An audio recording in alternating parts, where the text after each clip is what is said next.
right. Thank you, everybody, for coming together for our monthly Citizens Oversight Committee meeting. So we'll go ahead and I'll call the meeting to order. We'll start with the first item, which is the roll call. Carol? Yes. Lorraine Koss. Here. Charles Venuto. Vinnie Taranto. Present. Here. David Scherer. Here. John Windsor. Here. Terry Casto. Here. David Lane. Here. Laura Lee Thompson. Here. Stephanie Ely. Here. Kimberly Newton. Here. Courtney Barker. Here. Todd Swingle. Susan Hodgers. She may be attending. She may be arriving late. I'm expecting her. And Okay. we have a quorum. All right, great. Thank you. Let's go ahead and we'll look for a motion to accept any virtual votes and participation. So moved. Second. Okay, we have a motion and a second. Is there any discussion? Okay, public comment? Okay, with none, let's go ahead and take a vote. All in favor at the motion on the floor, say aye. Aye. Any opposed? All right, so now we're good. So Stephanie and everyone else can vote remotely. We'll go ahead and get into the agenda. First off, I want to thank everybody again for being flexible. This whole hybrid and technology thing can be a little difficult, but again, our numbers in the community are spiking, so I think it's very good that we stay safe. So thank you all very much for your patience and flexibility, and of course the county and Logan up in the control room in the ivory tower. Thank you all for all that you guys do. So all right, we'll go ahead and do the approval of the agenda. Now, what I was thinking, and the committee can let me know, is I was thinking we move the draft, the new business before the other reports. So we can look at the draft before we see Matt's presentation. Although, Matt, don't take this as a slight. I like your presentations, but I just think we should get that important business taken care of. So I'd look for a motion to move the new business before the other reports and special presentations. So moved. A second. Okay? So there's a motion and a second. Any discussion? Any public comment? All right, so we'll go ahead and take a vote on the motion on the floor. All those in favor say aye. Aye. Any opposed? All right, great. Thank you all very much. Okay, so now we'll go to the approval of the minutes, which we're riveting. Anybody have a motion on the minutes? I have a comment and then a motion to approve. Just to say that it was a little bit difficult going through and really confirming because the projects are just listed by their numbers. So I'm wondering if in the future we could at least put the titles that gives a reference point and, would raise any flags. So I don't know, did you check all the numbers? It's kind of difficult. But with that being said, I'd like to make a motion to approve. Okay, is there a second? I'll second. Okay. Jenny, I just had one question. Go ahead. So the financial report just shows income. It doesn't show any of the obligated or paid out. Is that just an oversight?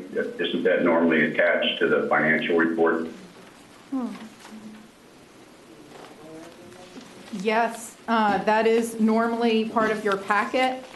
We were very short-staffed when this had to go out, so we have that to present to you today. We just didn't get it in time to go in the packet. What's the delay? I went online to see what was posted on the COC website. Looks like the last one was posted like for October. It's the packet that is on the website now for today's meeting should have the expense report in it, right? This came after, Right, the ADA complaint came after the report, so it's by hand and it will be posted later. You have a light. Oh.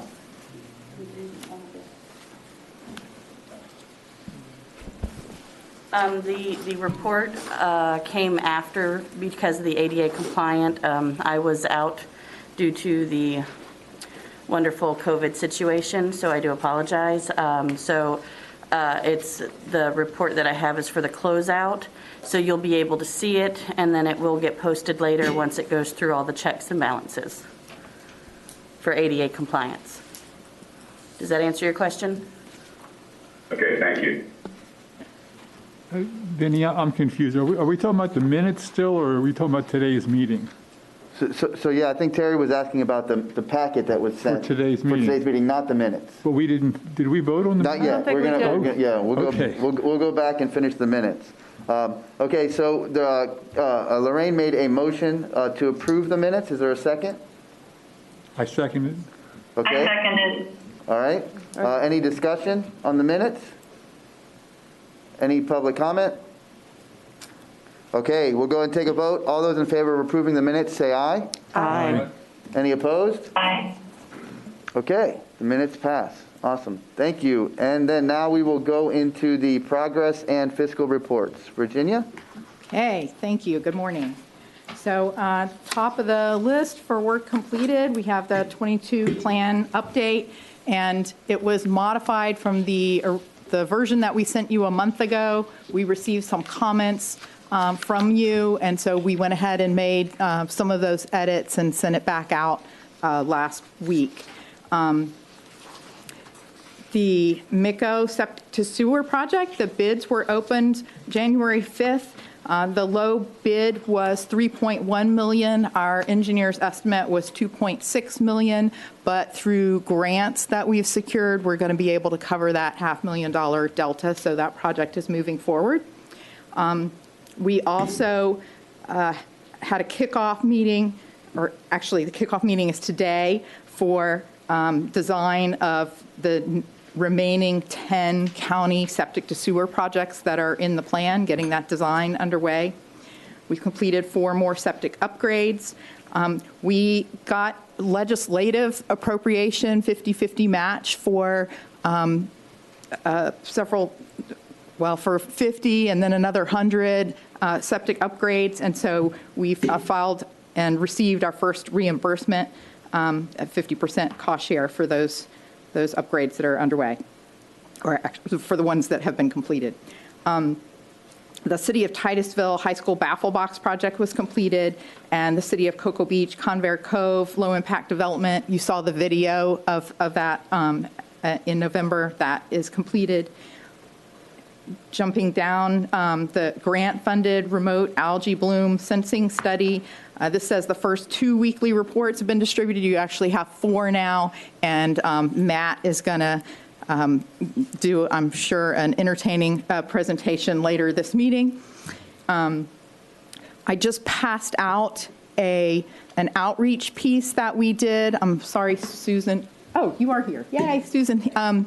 So this was an idea that I think came from the committee about using realtors and title stations to help get the word out about septic maintenance and septic inspections at the time of sale. And so we're using our Lagoon Loyal distribution and getting this letter out with the handout of what we mean by septic maintenance. So I just wanted you to have that. Matt Culver's removed 4 more derelict vessels. We applied for 2 National Estuary Program grants. One is a partnership with Austin Fox. You'll recall not too long ago he presented on the importance of understanding dissolved oxygen at the bottom of the lagoon at the sediment water interface. And so we're using some performance metrics that we were doing within our muck removal projects to hopefully leverage National Estuary Program dollars to expand his DO network across a larger portion of the lagoon.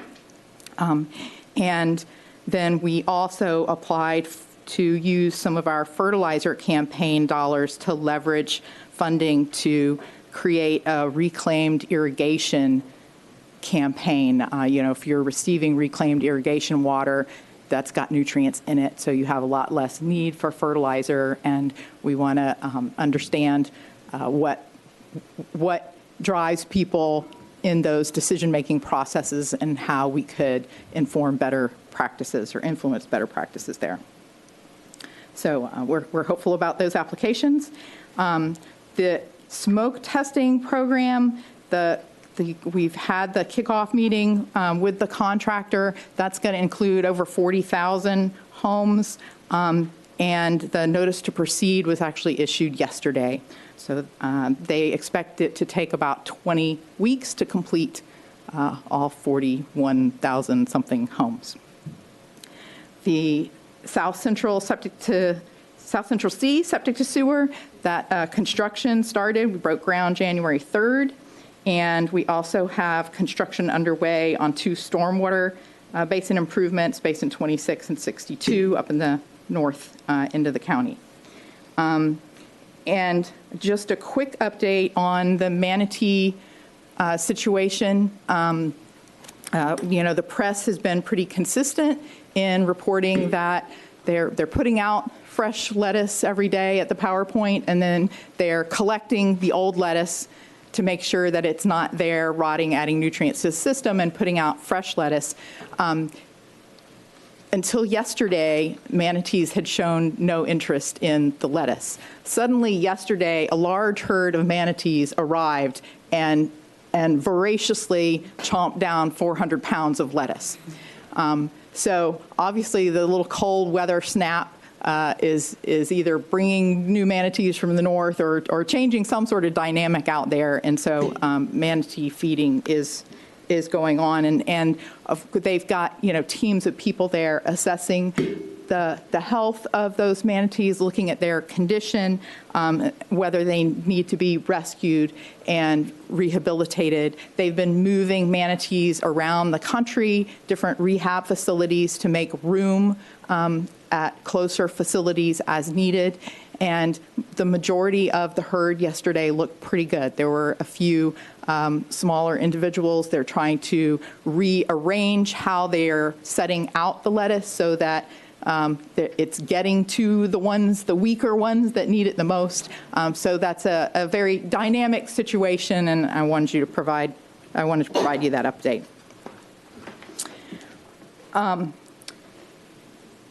Flipping to the other side, on science forums and public events, there's a lot of great things going on. So ORCA, Ocean Research and Conservation Association, is having their One Health Fish Monitoring webinar.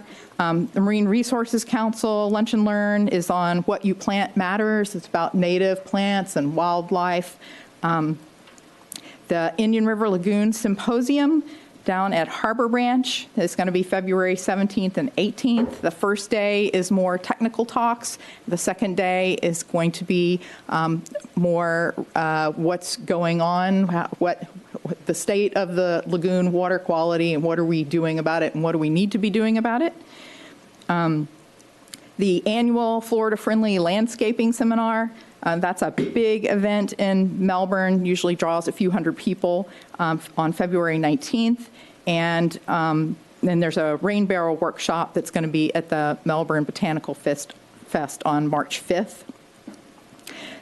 There's also loads of volunteer participation opportunities. So whether it's building oyster prisms or drinking beer, listening to outreach information with the zoo, fish processing and dissection with ORCA, MRC and the zoo are looking for people who want to assist with clam monitoring. There's rain garden maintenance or storm drain marking with the county. So anybody who's interested in volunteer opportunities, this is the time of year. The weather is fabulous. There's lots of opportunities. That's my report. Okay, thank you. I'll just say 2 things. The Indian River Lagoon Symposium is the Thursday of our next meeting, normally scheduled. But so if we have to have a meeting in February, which we'll figure out in the agenda, then we'll have it on the 25th, at the week after we normally would. So that might be when our February meeting is. The other thing is too, you can, there is a virtual participation for the Indian River Lagoon Symposium. So for those of you that don't want to drive down there or can't get down there, you could register online and then get a link to at least participate or see some of the presentations. So great. Virginia, thank you very much. David. If Virginia, on those manatees that arrived yesterday, were those new manatee or they don't know? They did not tell me that last night. I think that's absolutely a question to be asked, and I don't know whether any of the ones that arrived were tagged so that they would know that, or whether the scar patterns would tell them that, but hopefully they're combing through whatever data they have, because... Okay. Curious to know if they were, non-resident manatees to the area. Right. It would make sense that if they just got pushed down here by the cold and swam a very long distance, that they would, A, be hungry, and B, not necessarily know where to find forage here. Thank you. Okay, great. So we'll go on to the monthly revenue graph from Crystal.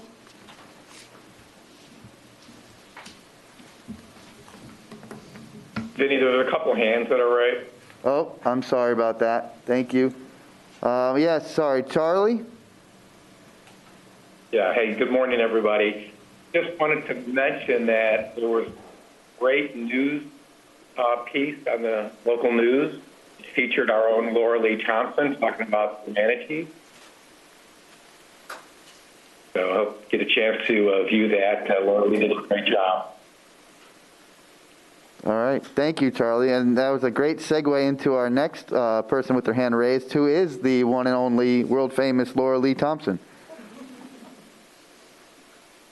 Thank you. Thank you for the kind words, Charlie, and thank you, Vinny. My question is whether, the FWC doesn't seem to be willing to consider mechanically harvesting hydrilla and water hyacinths, which have a lot more nutrition than lettuce, and trying to feed that to the manatee.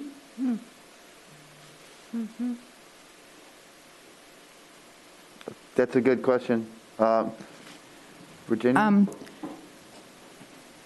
We've had a number of conversations with state and federal manatee agency staff, trying to ensure that whatever their operations were here were sensitive to the challenges that the lagoon faces and all the efforts that we're putting in locally to do something about that.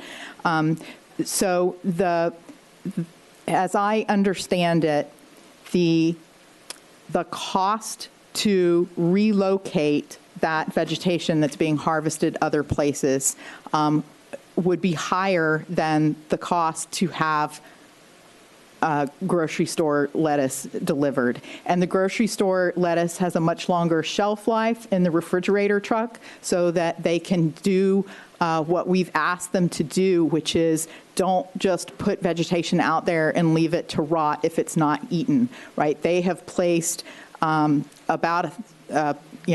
before yesterday, 1,000 pounds of lettuce that has all been recovered from the lagoon that would have otherwise, if they had not pulled it, rotted and added nutrients to the system where we're trying to pull nutrients out. So there are also concerns about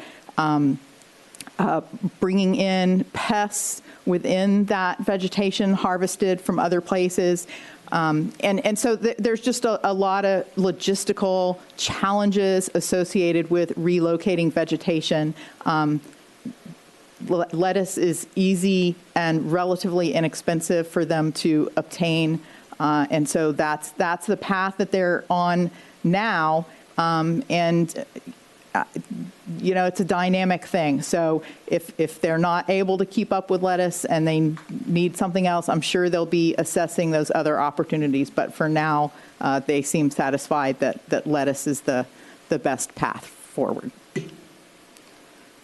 Okay. Well, if they change their mind, there are lots of volunteers standing by that would help harvest and pull the fresh natural vegetation. They could bring it daily, and they could do the same thing, put it in the cages, and then take it out, what's not eaten. But I think it would be a lot more nutritious for the manatees than lettuce. I did also hear that the the lettuce is what they have been using in rehab facilities, so they have a lot of information and history on manatees eating this kind of lettuce and restoring health and getting better. So they're very comfortable with what they're doing. Moving aquatic weeds is something they're, less comfortable and familiar and sure about. Thank you. Okay, thank you. Good questions. And Virginia, I had a question too. Logistically, who is in charge out there, or organization-wise, or who are the organizations that are out there? So there's the state Florida Wildlife Conservation Commission and the federal U.S. Fish and Wildlife Service. They are working collectively. They've set up an incident command structure, and there are other agencies involved, but those are the two lead agencies. Okay. Okay, great. Thank you. Vinny, I have one more question. I'm sorry. No, go ahead, Laura Lee, please. Go ahead. Okay, so while we were there, videoing for the news thing, FWC hauled away 2 dead manatees, great big giant dead manatees. And one of the officers commented that it was a good day when they only have one dead manatee. They're taking dead manatees out of the Fort St. John boat ramp every single day. Where are they taking those manatees? They're either going to their necropsy lab or they're going to the Cocoa landfill. And they had recovered 13 manatees from Brevard in the first 14 days of January. But several of those were from other parts of the lagoon, not the power plant area.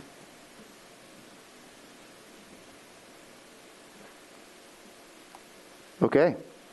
All right. Thank you very much for the questions and the answers, Virginia. All right. So now we'll go back to the monthly graph revenue from Crystal.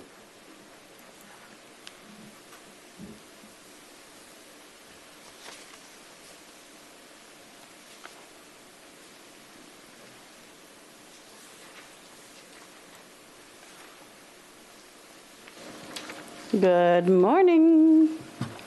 So we are now collectively collected 230. Is that better, y'all? All right. Thank you. 230 million. We are definitely above our projections. As you can see, we are this purple line. This is our projection, which is this blue line currently. And then the green line is the projection for Brevard County for the half-cent sales tax. So, I'm sorry, the states. I knew that. We are going through the plan update, so our projection line will change. But as you can see, we are right on point at the moment. And in this last quarter, the first for October, we have received the October revenue for the state sales tax, and it was at $3.8 million, which is the highest for January that we have received. And our expenditures at the moment are collectively at $35.3 million, and for this year we're at 1.1. Up to the first quarter. And I'm going to show you the end of year closeout from last year. Virginia, stop share.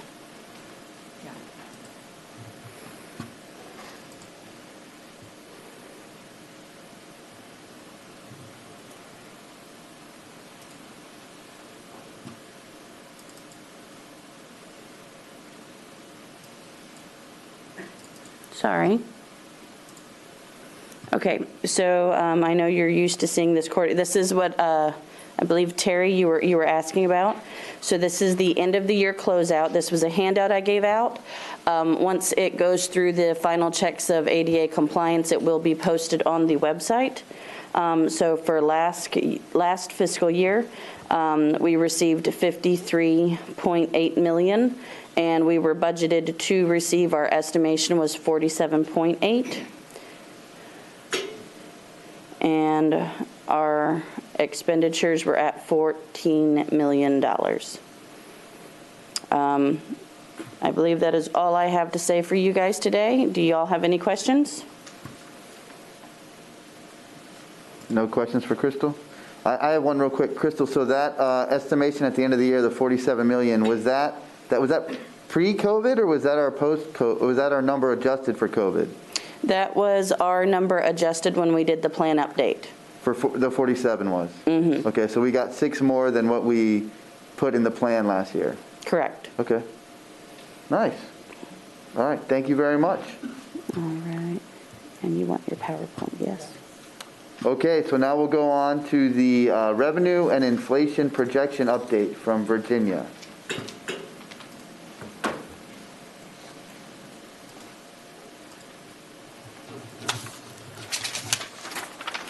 So I'm going to start off by stealing one of Crystal's graphs. So you've seen this before. Each colored line is from a different year, different fiscal year, and this orange line at the top is last fiscal year. So you'll see how great of a year it was in terms of revenue. And right here, September, when we met, when this committee met in November, we didn't have the September revenues yet. And so we were estimating at that time what we thought the total revenues were going to be for last fiscal year. And so we used the 6.2% inflation that was reported that month and added that to the prior September collections, and based on that came to an estimate of 5.1 million extra dollars collected. And that was part of what you all allocated for new projects in November. But then this orange line, there we go. All right, so we expected this to be right here around 5.7, 5.8 million, but our actual collections were 6.3 in September. And so what that means is that when you met in November, we thought we had $5.1 million above and beyond anything that was previously estimated or allocated. We actually ended up just shy of 6 million. So that $800,000 delta means that one of the conversations you had was what to do about funding for this Sharps A project that was a little short and was the project at the very bottom of the list of funding requests. And the idea was to, COCO-C, was to just fund $800,000 worth of design for COCO-C and reduce the funding from Sharps A down to $800,000 also, so that there would be enough money to move forward with the design for COCO-C. But because of this extra $800,000 in collection, we were able to do that $800,000 of design for COCO-C and still leave the full funding for Sharps A. So I wanted to explain why the plan was prepared in contrast to your motion. All right, this also has implications for the annual revenue projections for the remainder of the sales tax. And so, you see here, I calculated the percent change between one year and the next. So 2020, with COVID shutdowns, we see a decline in revenue, but then 2021, this tremendous recovery in terms of our revenues. And then going forward, We tried to be fairly conservative in our estimate of how inflation might affect our revenue projections. And so the Federal Reserve is talking about trying to get inflation down to 3%, multiple steps of increasing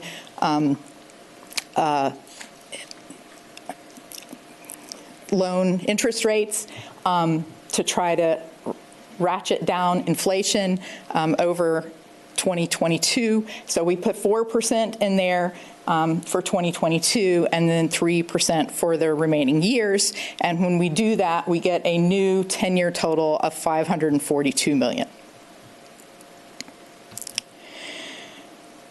So this is just a graph of what inflation did in the calendar year 2021.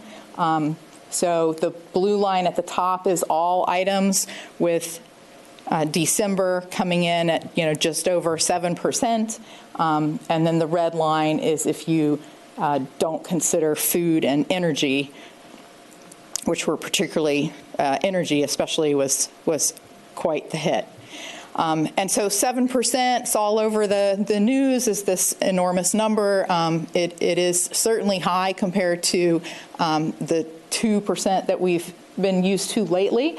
But this is a graph from 1914 to present showing what inflation has been. And so I certainly remember, coming out of high school back in here and college and trying to find a job, and things were harder then. So I'm sure we will get through this 7% that we're experiencing now. And then this is a graph by sector. And so, what's all over the news here, gasoline, which we all track fairly regularly at the pump.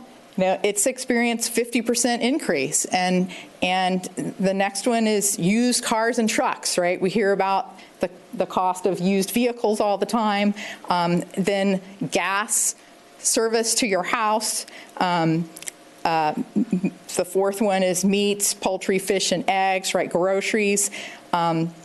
Then new vehicles.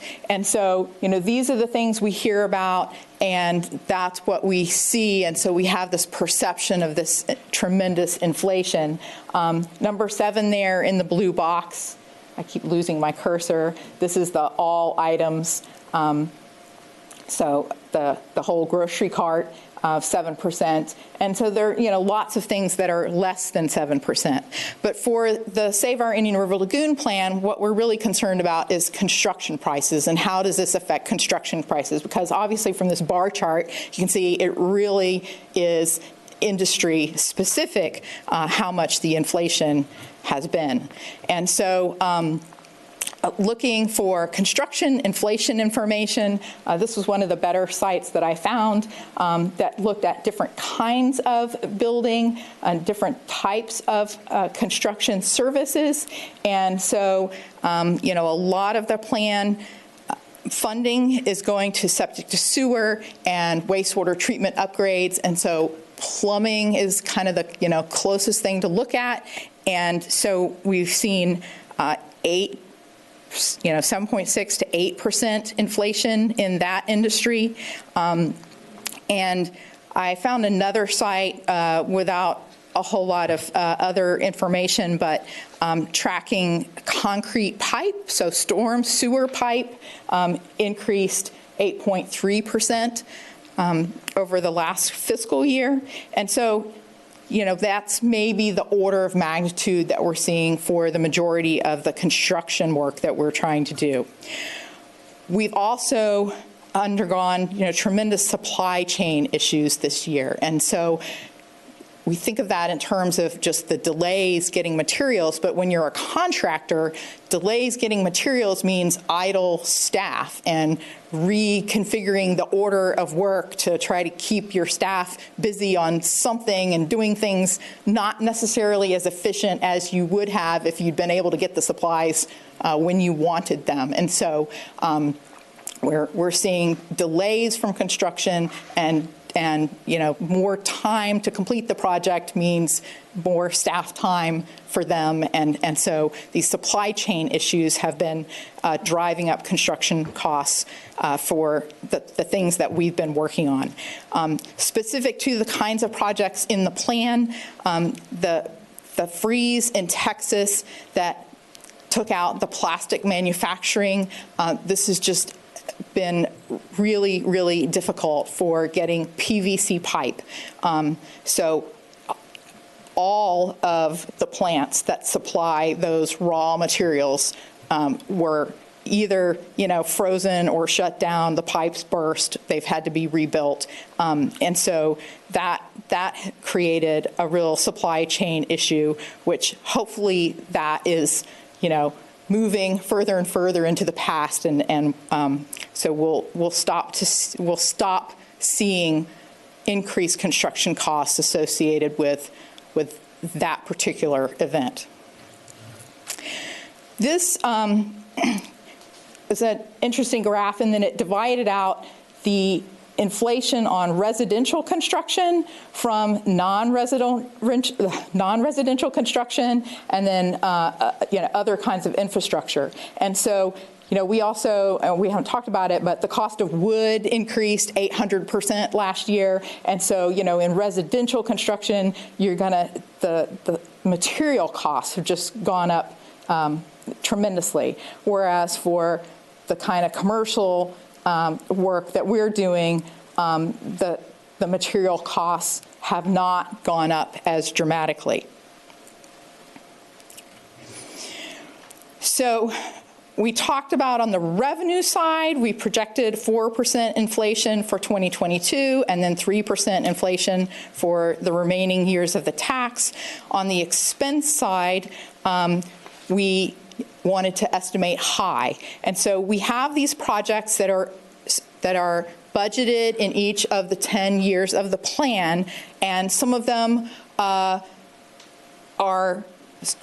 we've already collected the money for, even though they're scheduled in year 5 or year 6. Some of them are behind schedule getting built, and so they were actually a year 3 project, and maybe they're not going to get built until year 6. And so then you have compounded inflation on what you would actually expect that project to cost. So we used the 2.5% as sort of historical for years 0 to 3. When we put this plan together for you a little over a month ago, we used 6.8% for last year. That was the best number at the time, instead of the 7.04 that we now know today. And then for years 5 through 10, we used 5.9%. So I know I showed you plumbing and concrete pipe costs that were in that 7 to 8% range. If they stay up 7 to 8%, then our 6.8% or 5.9% is perhaps too low. But we also have our 5% contingency.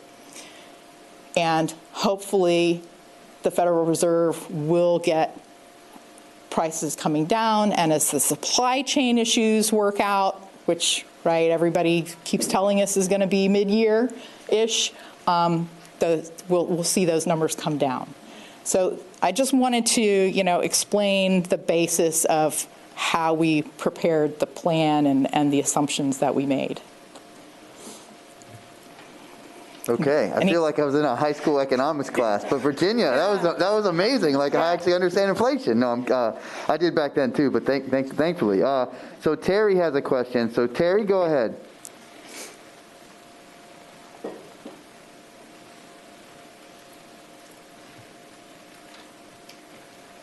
Okay, maybe he stepped away from his computer. Terry? Maybe he's muted. He is. All right. Well, anyways, I have a question too. So Virginia, the last slide you did, it said the 5%. Okay. Excuse me, Vinny. Yeah, go ahead, Terry. Go ahead. I was trying to use the space bar to enable the microphone, and instead it was I was paging through the plan. So Virginia, thank you for that presentation. I had gone through that And my question is this: so you went through the sort of the process by which you laid in the inflation projection, but in the plan,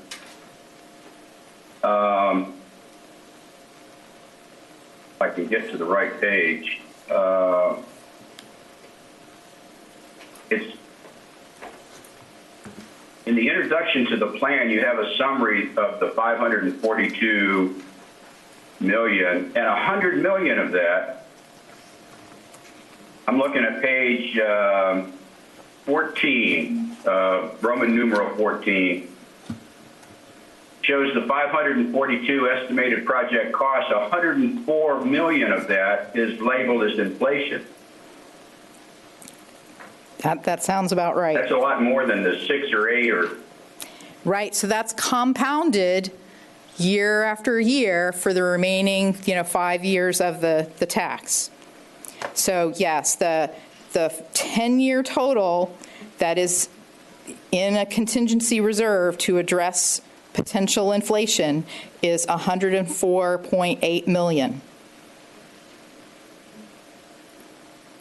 And so that's applied. That's why I was asking for the expenses earlier. So we paid out about 15 million. So that inflation calculation is based on the money is yet to be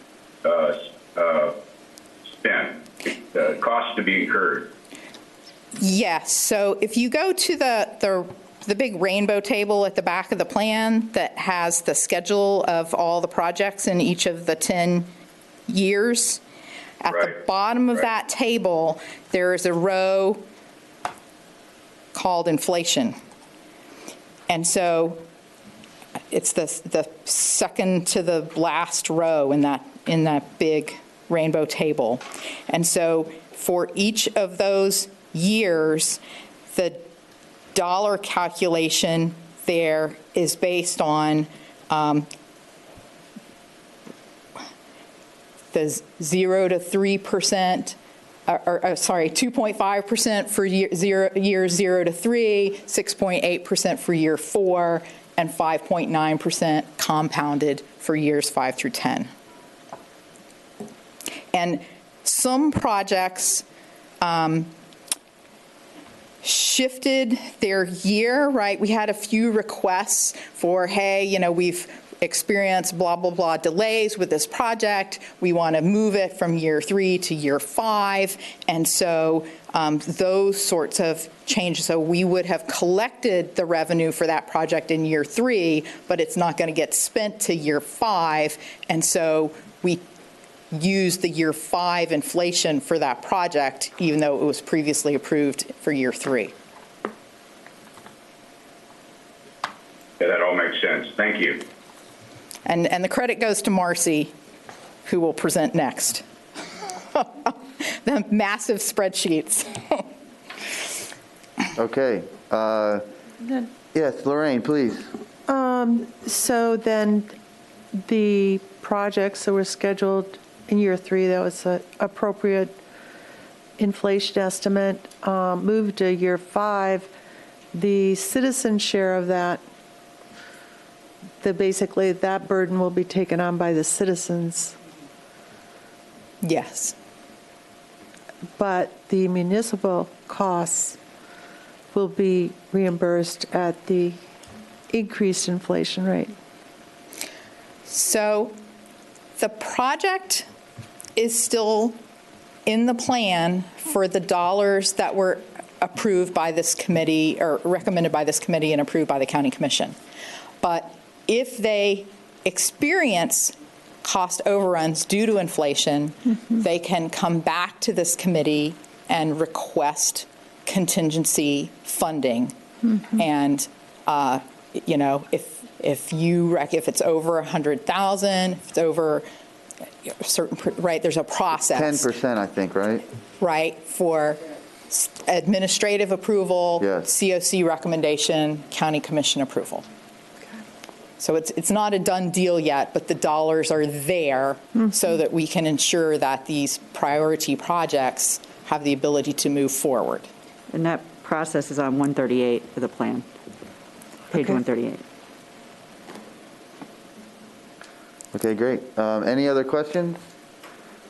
And then, so Virginia, so we currently have two different contingencies, one for inflation and one for cost overruns, correct?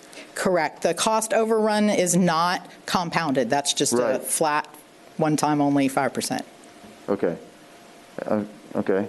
And then, so as projects get moved or delayed, are we then, what are we doing with that inflation amount? Are we just we're raising it? Like if a project was supposed to be year 2 and is now year 5, then we've moved it up to the year 5 number, right? That's what we did to prepare this plan. You know, if you want to provide different direction for this plan or future plans, you know, obviously we'll do what you recommend. But okay. Okay, great. Yeah, no, just so that way when we go into the plan discussion, we'll be able to know what was done. Right. All right, great. Anyone, any other questions? Okay. Thank you very much, Virginia. Okay. Thank you. And now we'll go into the, remember again, we moved the agenda around, so now we are going to go into the draft update. Draft Save Our Indian River Lagoon Project Plan update.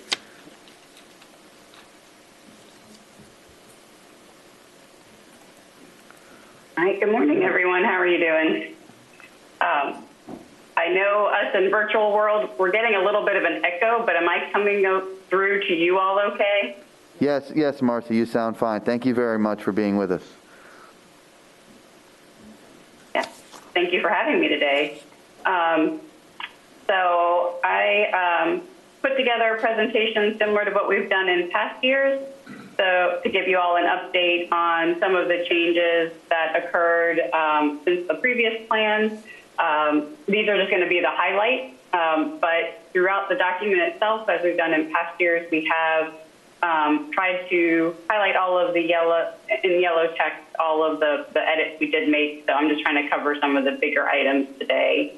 So just an overall look at the plan. This is the table of contents. If you remember, last year we did a pretty big overhaul of the document and the content and tried to make it flow a little bit better. And so we've just picked up with that new format and made the updates as needed.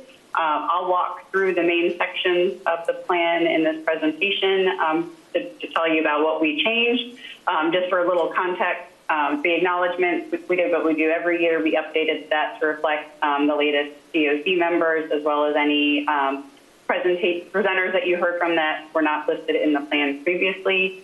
And then for the executive summary, we updated all that information to reflect the timelines and the costs for each of the project categories based on that the current plan update. We also continue to make some modifications to make sure the document meets all the current requirements for ADA compliance. Most of those edits you won't actually see in the document. They're more behind the scenes, but just want to let you know we continue to do that. So moving into the document itself, the first 3 sections are really background information. So we didn't make a lot of changes. So section 1 is the background on the plan. We did, with the agenda, a slightly revised version of the plan went out to you all last Friday. After we sent a version out, we found a couple small edits, and then we also received some comments. So we tried to just change a few things to make it read a little bit better in the next version. So one of the questions we got in section 1 was about table 1.1, which is the total benefits and the total damages to the IRL and where that came from. So we did add a footnote to that table just to note that Close Waters developed that as part of the original plan. They worked with me and the Tetra Tech folks along with the county, developed that original plan, and they did a whole process to look at the economics, and they interviewed a lot of local experts, and so that's where that information came from. So we did want to clarify that. And we also had a question about where the different areas of economic value at risk, which is section 1.1.1, where that information came from. That was also developed by Close Waters as part of the original plan. So as soon as I finish one plan, I start my to-do list for next year's plan. So my first to-do list item is to figure out a good way to help cite that and make it clear that that was part of the original plan document itself. But otherwise, in section 1, there wasn't anything major that was changed. Section 2 is the approach, outputs, and outcomes. The only change there was we added a text box at the beginning of the section, which is shown here on the slide as well, to add these vision and mission statements. And those statements were developed by Sorrel staff at the county to kind of talk about the vision and mission of the program itself. Those were included at the start of Section 2. And then Section 3 is just an overview of the pollutant sources in the IRL, and there were no updates there this year. So getting into the meat of the plan, Section 4 is where we talk about all of our projects by RRs. And so this is always where the majority of the updates happen in the document. So in section, the first part in Section 4.1, we are talking about our reduced projects. So we updated the information under public education and outreach to get some more information about the Lagoon Loyal program, some of the benefits of being in the program, updates on the activities related to the fertilizer outreach and education, and as well as the septic system outreach and education. We also added a new project for the oyster gardening program. It's $1 million, and it's divided into $200,000 over the next 5 years for a program we called Restore Our Shores Community Collaborative, and that is a project that the county is working on with the Brevard Zoo to help expand the efforts of that oyster gardening program that's already in place. In the next section for the wastewater treatment facility upgrades for reclaimed water, the only edit there was to add the new project that you all recommended during your meeting last month. For both the spray field and rib upgrades and then the package plant connections, we pulled some updated data on all of those smaller facilities. So Matt actually did that. And so taking the latest data on the nutrient concentrations coming from those facilities, updated the evaluations to determine which of those would be most cost effective. So for the spray field and ribs, we did remove Breaker condo as the recommended pilot project. So last year you all had suggested that we pick one facility to kind of pilot test this concept. Breaker condo was in there, but based on the latest data, we found that wasn't the most cost-effective option. So that has been replaced with the Sterling House condo facility. For the package plants, we also replaced what was in the plan last year for the South Shores Utility and River Grove 1 and 2 mobile home park with the Merritt Island Utility Company and Indian River Shores Trailer Park, as those two were the most cost-effective. And we were also looking for the spray field and ribs for the most cost-effective facility that likely would not be connected to sewer in the near future. We wanted to make sure that if we were expending tax funding to try this upgrade, that we wouldn't then a few years later also then spend additional funding to connect. And then the last wastewater category of the sewer laterals rehab, which is our smoke testing section, there were no changes there this year. Moving into septic systems, in the removal and upgrade section, we updated information on the cost to connect using the latest data we had on the projects that were completed, so that you'll see some updates in tables 416 through 418 to reflect those new costs. We did realize between the version we originally sent to you all and the one that went out last Friday that we had originally updated the cost to connect in table 415, but table 415 was supposed to represent what was originally in the plan, so we did revert that table back to the $20,000 estimate from the original plan, so that table was a comparison to the latest data that we've seen. The septic system connection maps, those were updated to reflect some of the new projects. Anthony had also made some updates to those to make them more readable for ADA compliance. The version that went out to you originally, I did not get those maps in there, but the one that went out Friday does have those to be more readable for you all. We added some text about the updated cost share amount for quick connects and upgrades, increasing that from $700 to $1,200 per pound of nitrogen, and also added some information on the state cost share grants that the county received that will, in combination with the tax funding, allow some more property owners to participate in the program on a first-come, first-served basis. We also, in both of these septic removal and upgrade section, added the new project that you all recommended during your last meeting. In the stormwater treatment section, we did go through an effort to try to clean that up. We had, if you remember from the original plan, a lot of recommendations for priority basins. So that's kind of the first half of the table in green. And then each year, as we identify specific projects, those were being added. And we realized that we did have some basins from the original plan where we had also identified specific projects that took care of a part of that load. So we did make some adjustments to clean that up so that we didn't have any double counting of benefits and money. So that did save us a little bit of some dollars there. And then we also added the new projects that were recommended during the last meeting. Vegetation harvesting, we moved this. It was last year in the removed category. In the past, it had been part of reduced. It was an extension of the stormwater category, and we decided it fit better up in reduced, so we did move that back up into the reduced section after stormwater. And then we added the new Cocoa Beach vegetation harvesting project that you all approved, recommended last month.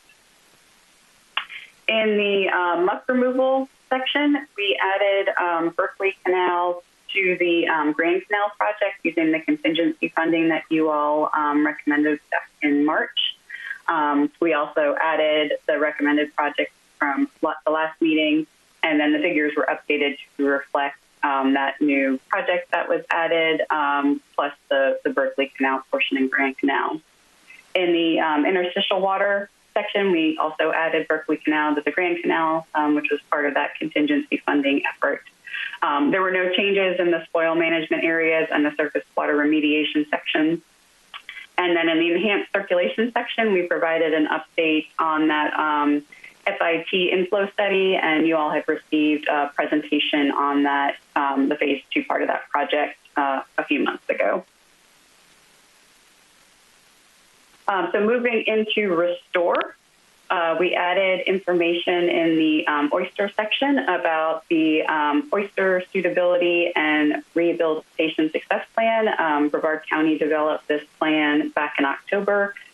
We also realized we had not added that to the reference section. Someone made a comment about that after the first draft went out, so that in the version that you all got Friday, that is included in the list of references.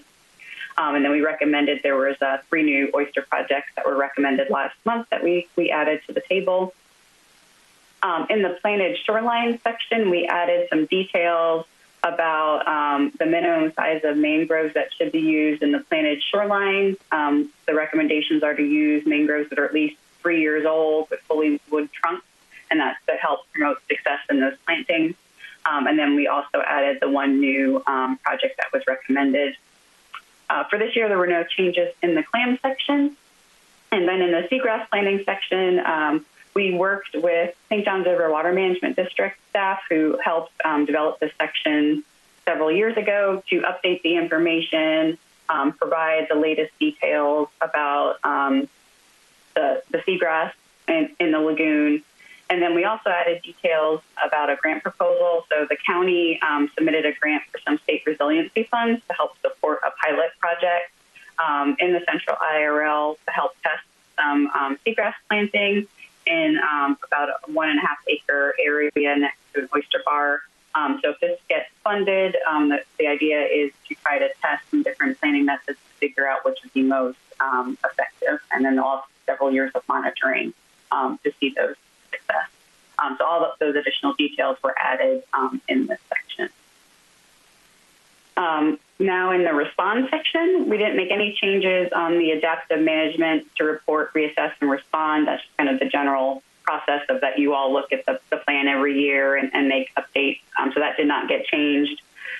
In the cost share section, all we did was update the table to reflect the latest cost share that was released over the summer for the projects that were submitted for this update. And then in the additional project benefits section, nothing was modified there. Where we start getting our big edits are responding into our implemented projects. So we did update. There are two tables. There are table 4-43 and 4-44. One shows the tax funds that were expended on the completed projects to see which ones used contingency, which ones came in under budget. And then the second table is the funding that has been spent to date on projects that are currently underway that have not been completed yet. And then we also updated all of the maps of the completed projects to reflect the new projects that were completed, and those are shown on this slide. And I'll go through those quickly, but they're in the plan as well. So where we got a lot of detail is in section 4.4.4, where we have a lot of headers talking about a lot of the different programs. So in the Lagoon Loyal Program section, we updated the information on the participation in the program, any of the actions that were taken, the educational sessions that were conducted, so just providing the latest data. We have a section called Measuring Performance that talks about the monitoring of the groundwater concentrations. So this was updated with the latest data from MRC and Applied Ecology, who are conducting that nitrogen and phosphorus monitoring in the groundwater. For the sewer lateral rehab section, some additional details were added on some planned smoke testing for the upcoming year.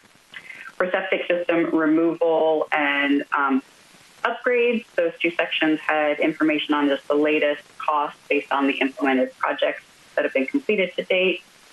In the muck removal section, we updated the information on the turbidity measurements for some of the projects that have been conducted in Turkey Creek and O'Galley for the turbidity that was observed before, during, and after the dredging.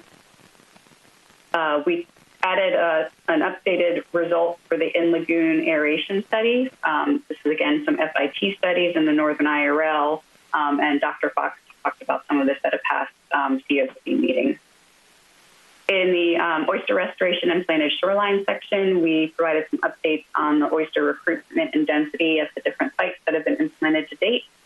And then we added a new section on remote sensing of harmful algal blooms in the IRL, which I believe we'll be hearing more about after this presentation. So moving on to the research needs, this section talks about recommended research from other plans in the area. And so we did update the Florida Department of Environmental Protection in early 2021 adopted new basin management action plans for the Indian River Lagoon.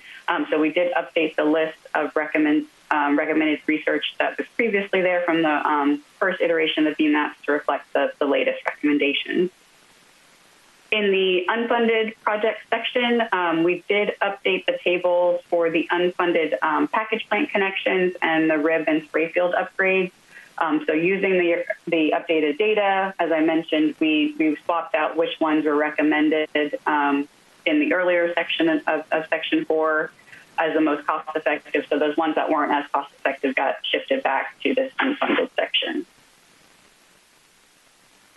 So moving into Section 5, this is all about the funding. So in the first section, this used to all be under a header called Contingency Fund Reserve, and the county's attorney looked at the language that was in this section and was trying to refine some of the text to make it a little cleaner. And this is the section that you all were just talking about when we can actually spend that contingency dollars.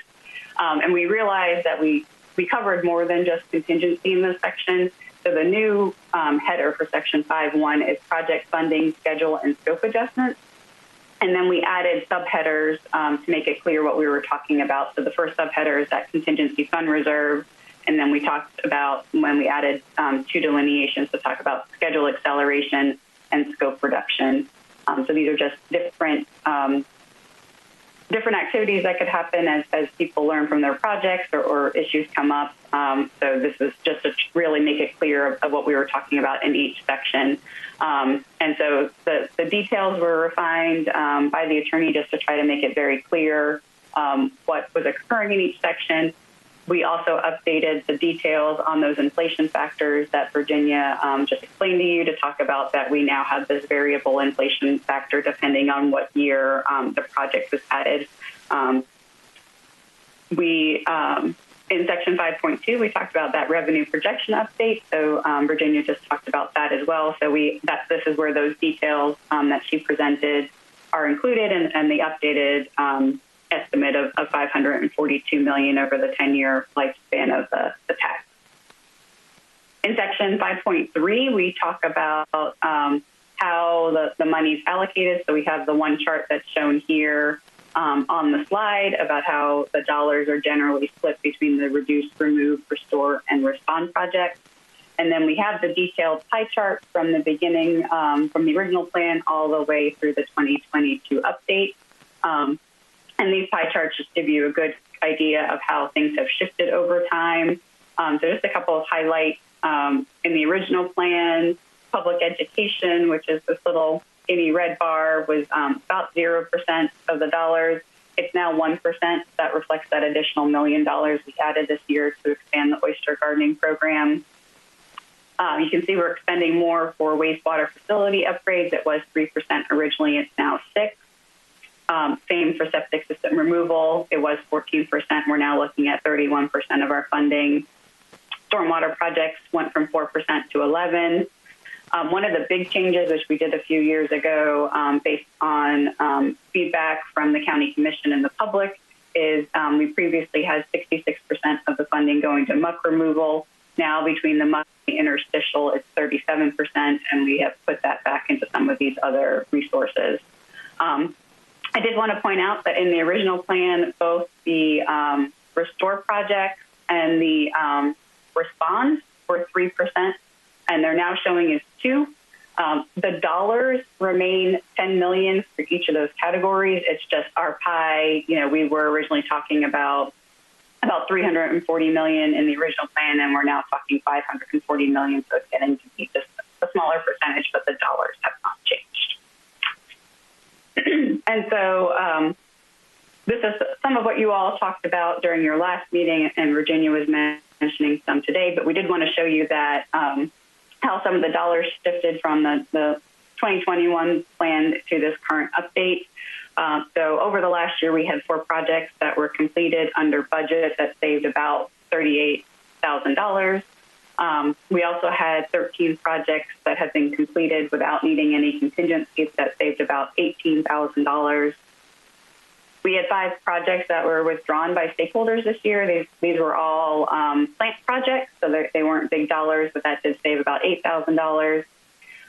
Based on the discussion during the meeting last month, we did remove the 2 RIB projects for the facilities that we realized were not going to really be feasible. So that saved $6.2 million.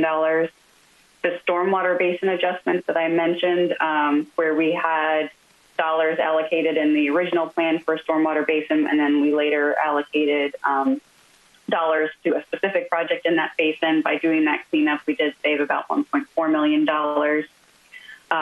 As Virginia mentioned, you all had just recommended at the last meeting that for Cocoa Zone C, the septic project, that we only fund $800,000 for design and defund the rest for now.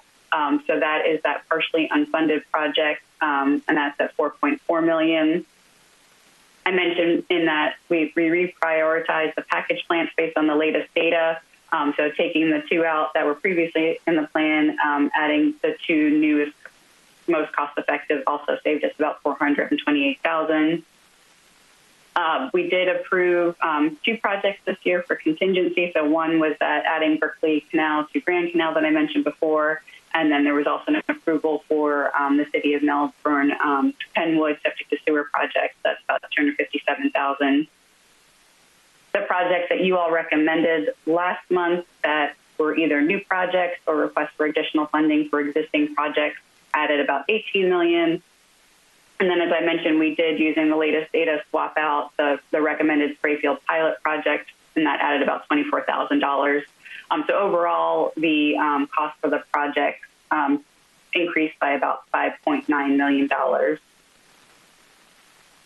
And when you look at the change in cost in some of these bigger categories, you can see, we did have some increases based on some of the projects we added this year. So we added that $1 million to expand the oyster gardening program.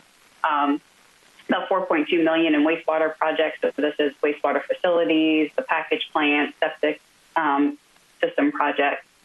We added some money for some new stormwater projects. There was the new stakeholder submitted MUC project, as well as adding Berkeley Canal.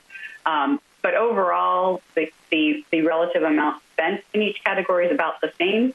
And where we really added is in that contingency and inflation, as Virginia explained. So the bulk of that additional money that we're collecting is going to that category, just so that we can make sure, since inflation is at a point we haven't seen in a while, that we are covered as we move forward.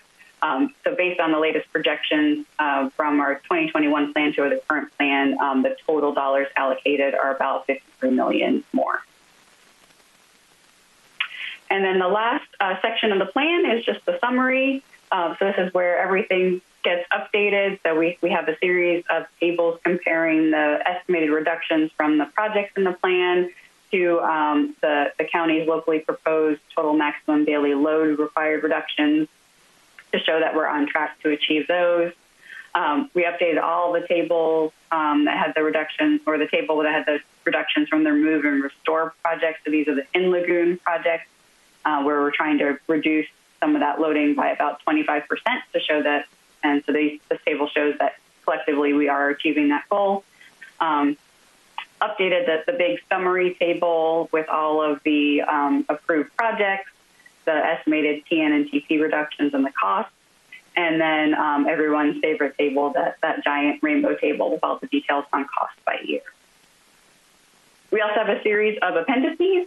So Appendix A is just talking about the funding needs and leveraging the tax funds for other funding sources.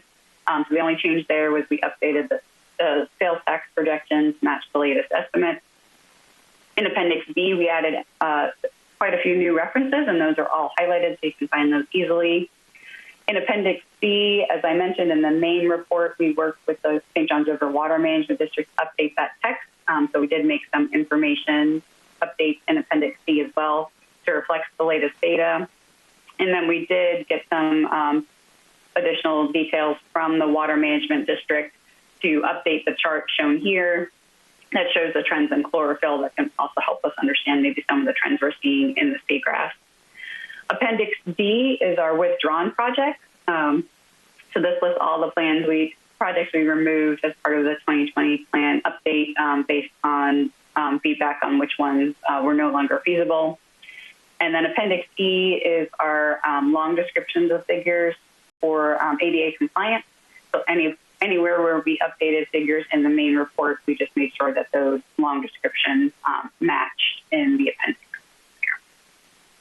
And with that is a quick high-level overview of our major edits. So if you have any questions, I'll take those now.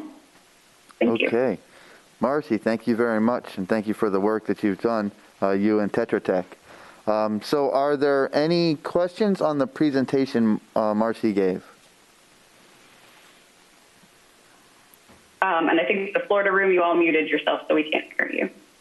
Oh, yeah, you did. We have to unmute the Zoom there. You left them speechless. Oh, no, on the computer? The Zoom? Left them muted. Okay, there. Now we're back. Sorry about that. Thank you. All right. Thank you very much, Marcy, for the presentation, for you and everyone at Tetra Tech for your work. So, questions. We've got Laura Lee has a question. Go ahead, Laura Lee. No, it's just a comment. Marcy, that's incredible. I can't believe how much work you guys have done. It's fabulous. I'm really glad to see that you've added the seagrass stuff. And thank you. Thanks for everything.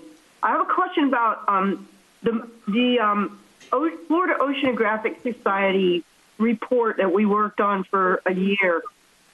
Where is that? What happened to that?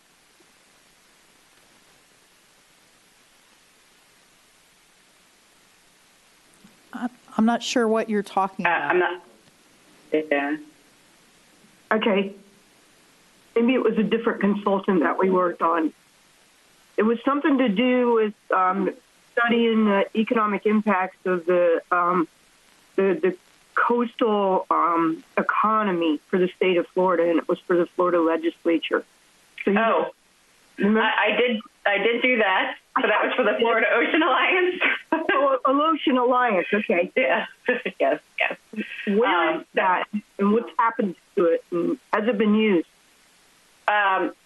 The Florida Ocean Alliance has it posted on their website and have made it available to the legislators, and they have made some recommendations for next steps, and they are looking for funding this year to help implement that. Okay, thank you. But great job on our project. Thank you. Okay. Good question, Laura Lee. I forgot about that one too. So any other questions? Okay, we'll do Susan and then Courtney and then David. Thank you. Marcy, can you hear me? Yes, you can hear you. Yes, we can. First of all, thank you again for all your efforts. I just wanted to expand upon what Laura Lee said about the seagrass. I'm not sure if you guys have read in the Florida Today last week, Linda Weinberg wrote an op-ed about the seagrass, and then there was an op-ed by Representative Fine, and then Orlando Sentinel. And my question is, with the seagrass, number one, I'm not sure how much money was being allocated to the seagrass project, but has there been, I guess, maybe any projects submitted by the community to see the effects of pesticides with affecting the seagrass?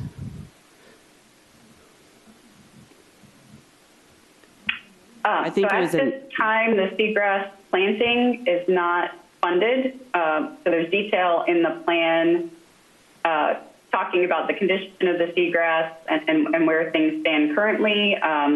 And then the county has submitted, and they could probably add to this, but for grant funding to do a pilot test of seagrass planting options and see which technique would work best in the lagoon. And I think once we have that feedback, we can make better decisions about expending tax funding on that. Going back to the seagrass, I think it was, she referred to section 4.3.4. And Ms. Barker had said that this was prepared in contrast to the previous motion. Are we able to hold on this and investigate for the seagrass to see if there's anything out there that we could do to include it in this year's plan?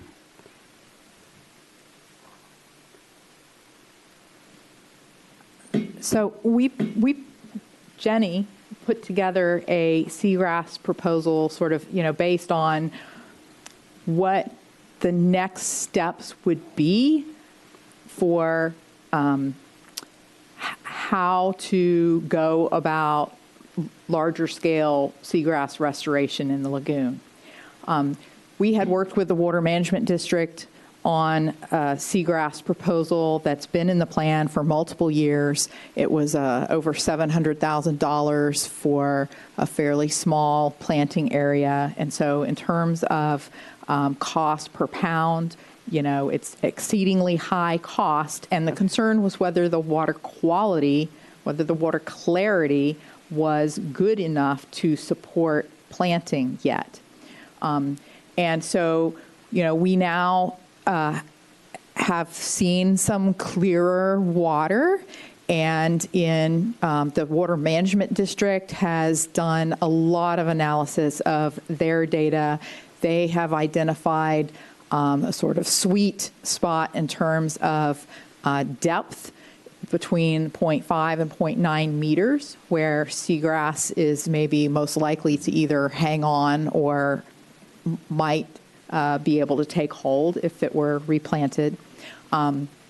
We had Dr. Mark Fonseca come and do a presentation here about seagrass restoration efforts, and as a result of that, we have contracted with him to comb through the data that we have for the lagoon, the data from the world on seagrass needs and seagrass recovery. What conditions do you need for successful seagrass recovery?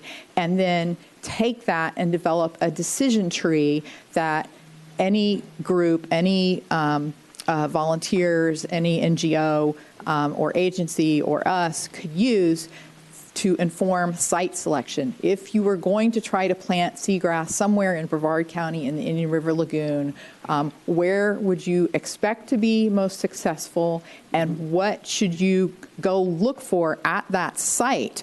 In addition to the data sets that are available in terms of water quality factors, what is the sediment condition? And so the dissolved oxygen at the sediment water interface, which we have very little data for, but would want to measure that for a little while before you go invest thousands of dollars planting seagrass that might just turn into rotting nutrients in the lagoon.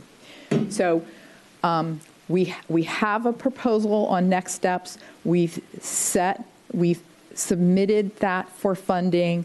It has not been funded. So if you want to dedicate funding to moving that forward, do you know what your budget estimate, what your budget costs were? That would be something that would be the easiest thing to consider, like on the spot here. But for the most part, large-scale restoration, we need to take some initial steps before we get into large-scale planting.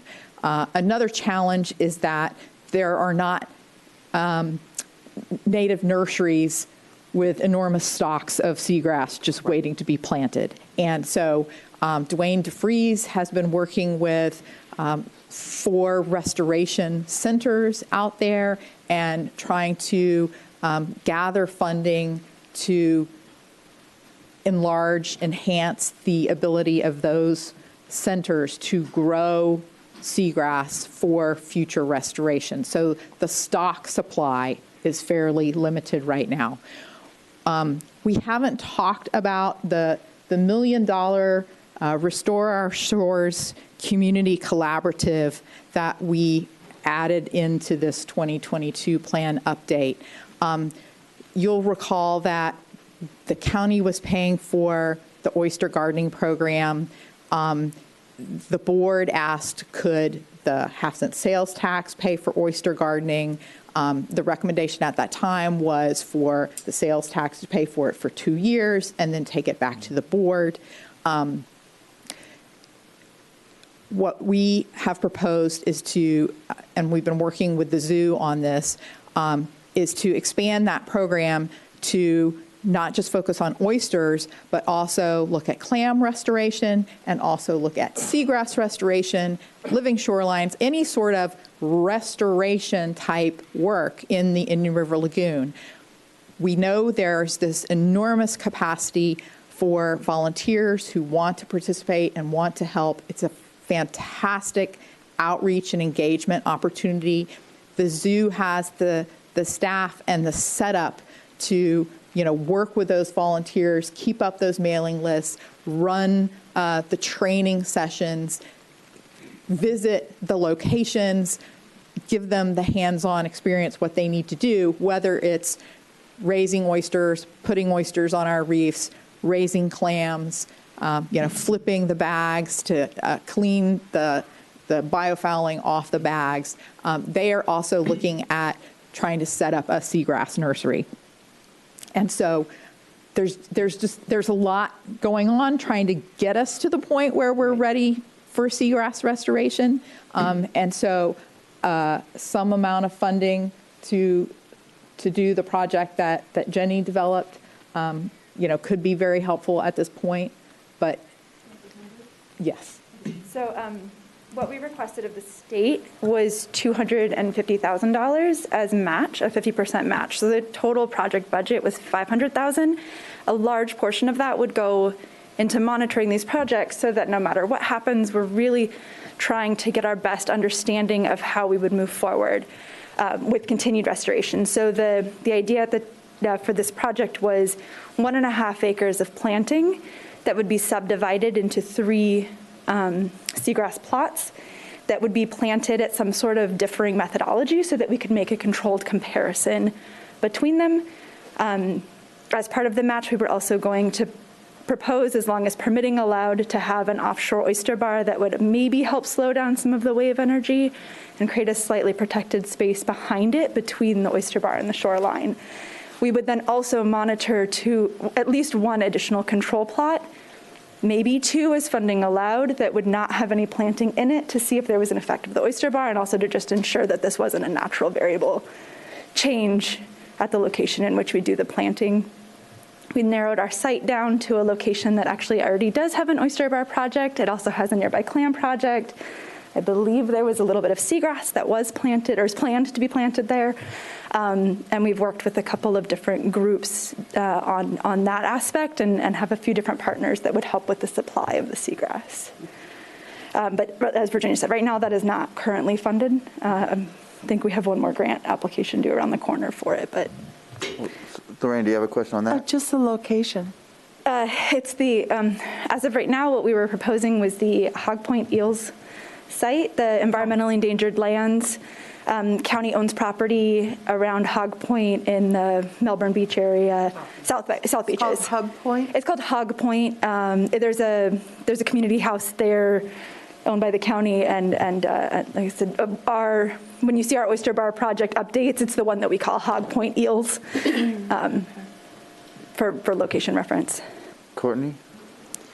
I wanted to just comment on the seagrass real quick, because right now, I would be very supportive in supporting that project, because right now I think what Virginia, is saying is seagrass restoration is now, any projects are really about the science, and trying to figure out the best, methodologies and best practices for large-scale restoration projects, because we know right now many instances the water quality isn't there in some areas, and then also trying to find the best techniques to keep predation away, to keep them viable. We have two pilot projects, and honestly, the grant agencies and the science community is less interested in. Obviously they're interested in surviving, but they're more interested in the monitoring. And so there's a lot of money that goes into the monitoring portion of the projects, because of, what are the best practices, what are just the water quality markers, the sediments, all that stuff. And they want to know all of this so we can make better decisions in our financial investments for the larger scale projects. And I don't think we're really there yet. I think we really need to invest in the science portion, which your project is pretty much that. So I would be, supportive in trying to get that match dollars done today if we could. And then I just had a comment on the plan after we get done with that discussion. Okay, yeah, let's finish the seagrass discussion. Laura Lee, did you have a question on the seagrass?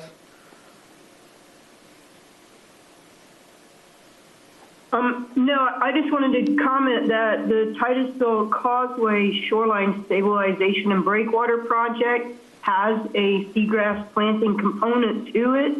And I was just in Tallahassee. We met with all 6 of the Brevard County delegates and had great discussions on that project. They're all very supportive of it. And so I think that'll be another pilot project that certainly is using the concept that breakwaters help create a calm lagoon so that seagrasses can grow. And if you look at the shoreline hardening map that's included in the plan, it's frightening when you look at, everything south of Titusville is all hard armored now, and seagrass cannot grow next to rock piles and seawalls. So I think we have to really start looking seriously at breakwaters if we want to help the seagrass come back. We're going to have to help it, because we've changed the habitat where it lives. We've taken away the sandy beaches, and we're going to have to rethink how we're looking at all of this. Thank you. Thank you. Okay, yeah. Going back to what Courtney was saying, she made a good point about making sure before we move forward on a project.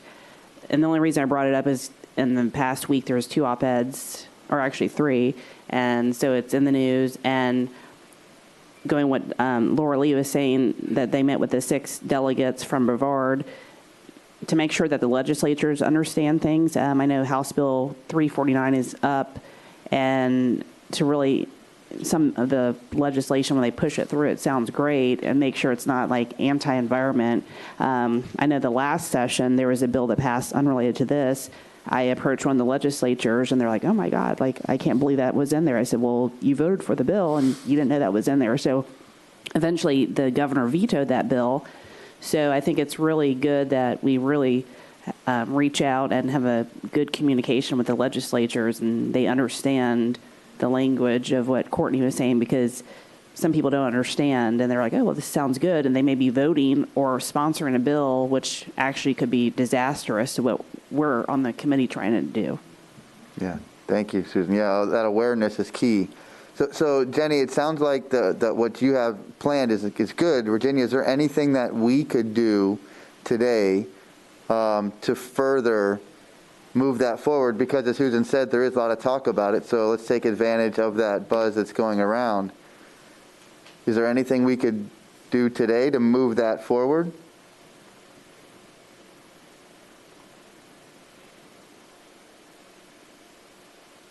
Okay, so what Jenny was reminding me on the numbers. So it's a $500,000 total project cost. We were using the oyster breakwater to protect the seagrass, using the funding that would come from the oyster breakwater to help pay for the seagrass planting. And the other piece. So 200,000 was going to come out of soil monitoring budget, and then 50,000 is for the breakwater to bring what soil was already going to commit to was 250,000. We asked the state for an additional 250,000 to purchase seagrass, work with the partners, make sure that we had enough supplies. There's cages, maintenance, all of that sort of, building the cages, buying the materials, doing the monthly maintenance. If we do need to cage these projects, to get a high enough density of seagrass in some areas could become expensive. So just actual planting is quite costly as well. So that was the $250,000 that we do not have right now. Okay, so it sounds like the $250,000 that we do have is from the plan. So we are moving forward with that. And what we're doing is we're requesting the state give us an additional to finish the project. And as of yet, it has not been funded. Okay. Okay. I don't know, maybe as a committee, we could send emails or reach out to our legislators on our own behalf. Virginia, Jenny, if you guys could give us some of that information or some documents, then we could reach out.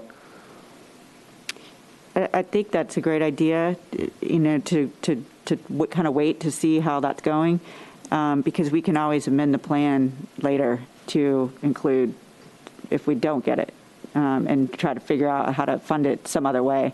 But it would be nice to see if we can get some state matching funds first. So. That was resilience money? So we weren't going directly to the legislature for that funding. We applied for one of the grants, so it's the state staff reviewing all those applications and ranking them. Okay. With the funds that are already available, so it just with depends on funds where approved by the legislature last year, yes. Okay. And this is a resilience grant? Is that what you said? Okay. Okay. Well, then if you could just keep us updated on that, and that way if that doesn't happen, we can see what we can do next to make sure we further the seagrass. As of right now, they have released a list of projects that they are planning to fund, and ours was not on it. But I just never know for sure. They haven't said no either. Okay. And we've had some delayed responses where we got a list. I think I told you, right? We got an initial list of 8 septic, sewer, and stormwater projects, and then I went back on, and there were 14 there. So, yeah, we're still hopeful, but we're encountering that with the resilience grants too. So I would maybe wait until next month, and we can talk about it again. That might just put it back on maybe under your report to see if we need to address it. Yeah, keep it up there so we can see. Yeah, thank you. David, do you have a question on seagrass or something else? Please. Question for both of you is the nursery's buildup of seagrass contingent on us placing an order for seagrass, or chicken and the egg? That's a great question. So the facilities that are currently growing seagrass on the East Coast are mostly, research and restoration, either university or NGO facilities. And so they are in tune with there is going to be a need and there's not a supply chain. And so they are, trying to make that happen.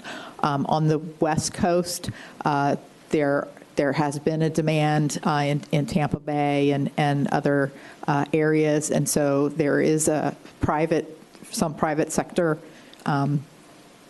availability as well. But yes, there's definitely a chicken and egg situation is supplemental state funding, does it have a sunset? I mean, if you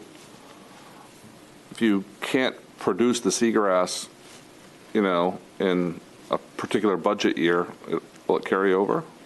It really depends on which state grant, which funding you're talking about. They all have different rules. The water management districts grants have very short time frames.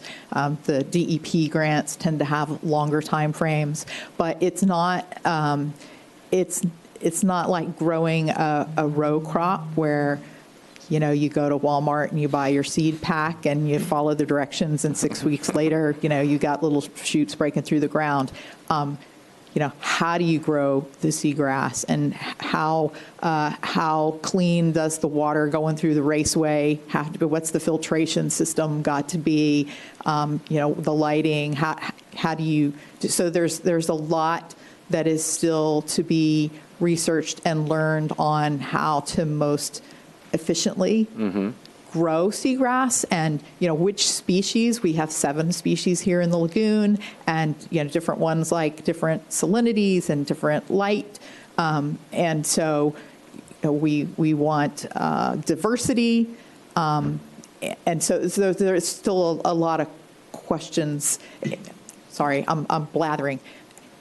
It's not as simple as you call and place an order, and if they had the space, they could grow it. They've got to have the space, and they've got to practice, and they've got to improve their process and get efficient at it. So it really takes quite a bit of lead-up time.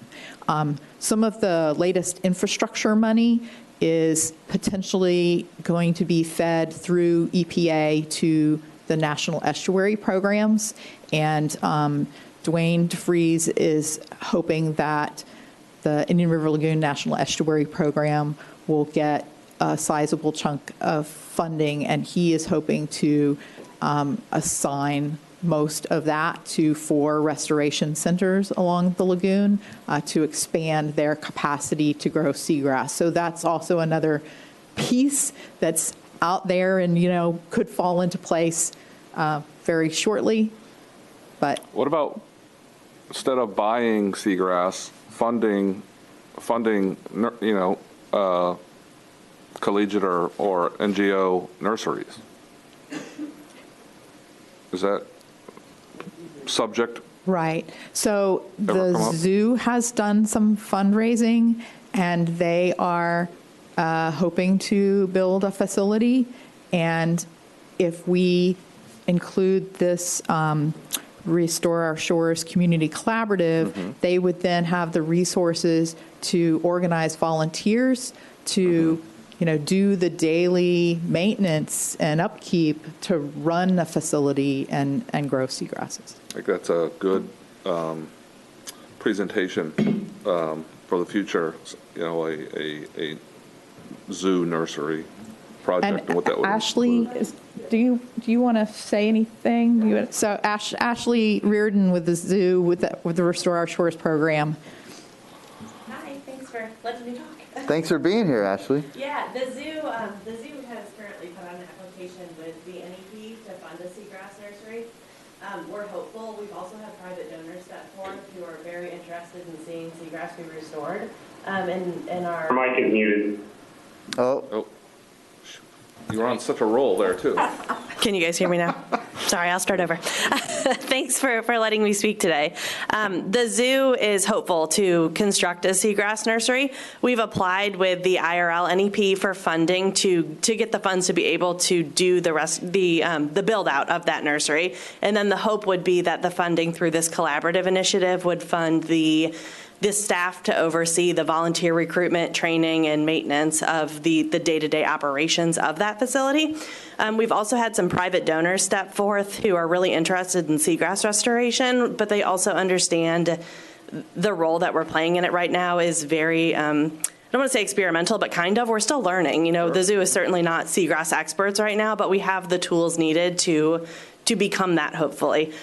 So the goal for us would be acquire the funding for the nursery, you know, have this collaborative pass, and then we'll have all the tools we need to really get going and answer a lot of questions.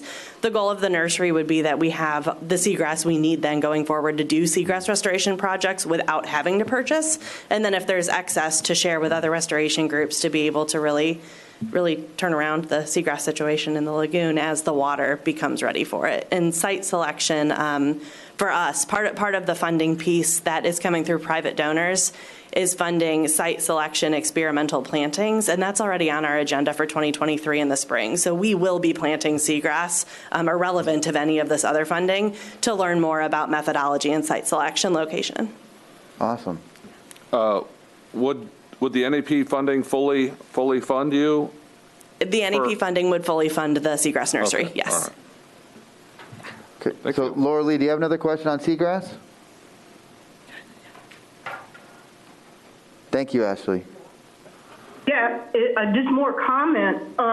You know, you can build all the tanks in the world and set up a site to grow seagrass, but if you don't have a way to source the seagrass to get it started, you're kind of dead in the water, and that's a big part of the problem is sourcing the seagrass. They're very difficult to grow. Some of them won't seed. It's very, very complicated, but just getting the stuff to start with, to put it in the tank to start it growing is a big challenge. And we have, up here in the northern end of the lagoon, we have less than 5% of our seagrass still left. So the way that they get this seagrass is like they put volunteers out, kind of going out along the shoreline and picking up pieces of seagrass that's washed up against the shoreline that still has a piece of a root attached to it. And then that's what they're using to start growing the seagrass. And if you don't have seagrass in the water for the wind to stir up or the manatees to uproot, and then it blows up against the shoreline, there's nothing to start with. So, David, your business could possibly be helpful. You could maybe do tours, educational tours, where you can put your people in kayaks going up and down the shoreline looking for pieces of seagrass that can be used in these projects. But the source is very, very scarce, I can tell you that. All right, thank you. Okay. Well, thank you very much. Good comment. Sounds like maybe Dr. Mullins or junior achievement or some high school science experiment where they could have a tank and put different seagrass in it and figure out how to grow it best. And then the 18-year-old would become a millionaire as soon as he gets a tub out back and starts making seagrass. So the zoo already did their grasses in classes. Oh, man, I missed that one. Sorry, Ashley. Yeah, with mixed results. Yeah, okay. All right, well, thank you. I think that was a great conversation on seagrass. It is a hot topic and something that's very important. So thank you, Jenny. And thank you, Marcy, for the presentation. So now, any other questions for Marcy's presentation? If not, we'll go ahead and discuss the plan update. I think Courtney had a question, and then David had a question previously. I actually just didn't have a question. I just wanted to compliment the staff and Marcy for a job well done. I really liked the additions you all did. I think you really listened to the committee when we were having our discussion, and the additions that you put back in with the new information on the revenues was perfect in my opinion, and I think you guys did a great job on that. So I just wanted to thank you all. I agree. And Virginia, you said it was counter to what we said. I think it was in addition to what we said. So I think the staff did a great job. Thank you.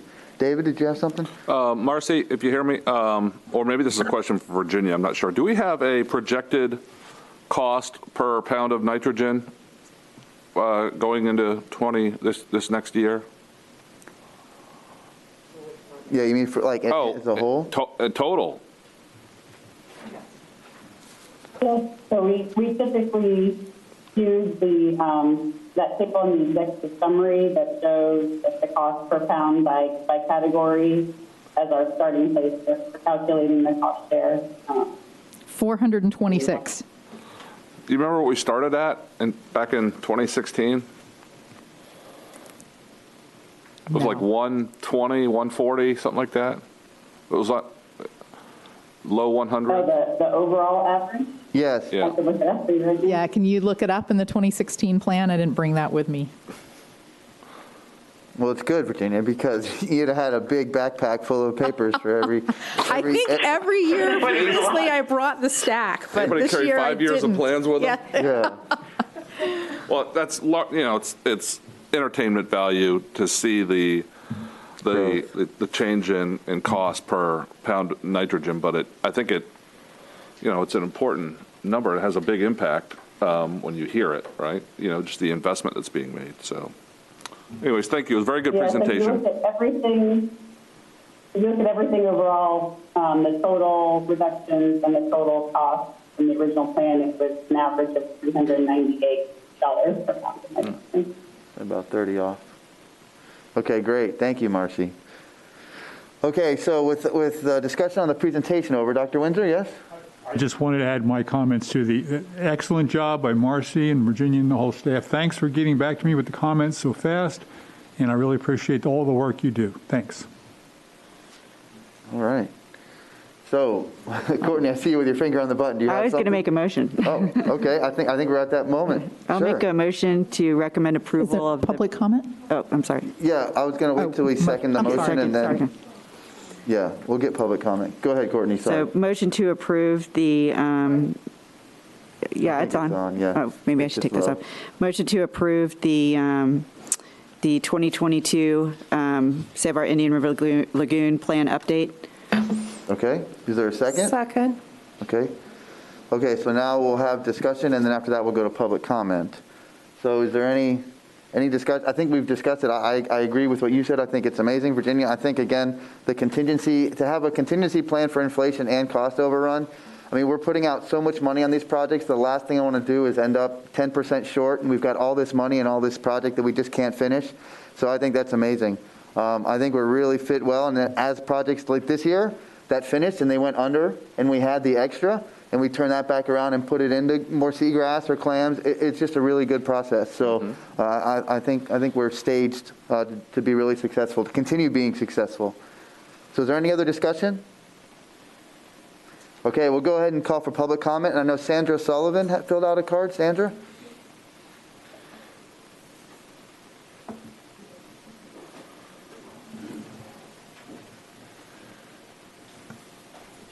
Sandra Sullivan, South Patrick Shores.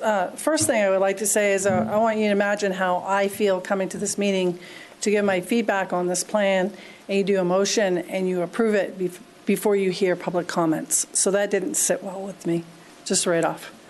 In going over the plan, I have a couple concerns. And I recognize you put a lot of effort into it, but I think the public feedback is really important. Previously, my work resulted in the moving away from the muck emphasis and the interstellar contingency cleanup of the Grand Canal. We have lost 98% of our seagrass, and I've been looking into this issue a lot, because when you're talking about restoration beds, you're not talking about addressing the root cause. There's a lot of literature, a lot of scientific literature on PS2 pesticides, herbicides, killing seagrass. You can look around the world. There are a lot of studies, and when you look at what other people are doing. The plan does not address some of the factors that are killing. Copper is another one. Copper is in the Grand Canal. It kills seagrass. So if what we voted for, what the voters voted for, and I'm just going to do a little bit of wording here, is programs designed to improve water quality, fish, wildlife, and marine habitat, remove muck, and reduce pollution. But if you're not doing the monitoring to know what the pollution is, we have, anyway, I'm going to come back to that point in a minute. I would ask that you change plan to prioritize funding projects for mechanical harvesting, and I know you have the Melbourne Tillman project in there, but I'm talking about more than that. This is as important as the WT standards were in the 90s that caused the lagoon to recover throughout that period to 2009. If you look at the aerials in 2009, the seagrass was as good as it was in 1943. Okay, something changed in 2010, and so when you look at what changed in 2010, you see that we started doing broadcast spraying of herbicides at a state level. We laid off 1,300 workers, and we started doing broadcast spraying, and then the lagoon started declining. Now of course there are other factors, and the sewage, nutrient loading and all that plays a part too. But even in areas where the nutrient loading is good, where we're above the goals, the seagrass is still dying, indicating it's another condition at play here that is not being considered. Thank you. Thank you. Thank you, Sandra. Okay. First off, just one clarification. We haven't voted yet. And we do, thank you, Sandra, for coming in. We do value public comment very much. So thank you very much for that. Okay, so let's do this because I want to make sure virtual attendees have a chance too for public comment. Anthony, are you there? Can you just read your statement real quick for public comment? Yes. All right, so as a reminder, this meeting is being recorded. For attendees zooming in, please use the Zoom raise hand tool, and all attendees will be given 3 minutes to participate. And please state your name and residence. Timer may sound at the end of your allotted time. If no committee members have clarifying questions for you to answer, the next speaker will be called on and unmuted for their 3-minute window. Okay, thank you. All right, back to you, Vinny. Thank you, Anthony. Okay, any attendees in Zoom would like to have public comment, 3 minutes? Okay, there are none. So we will go ahead. Oh. Okay, all right.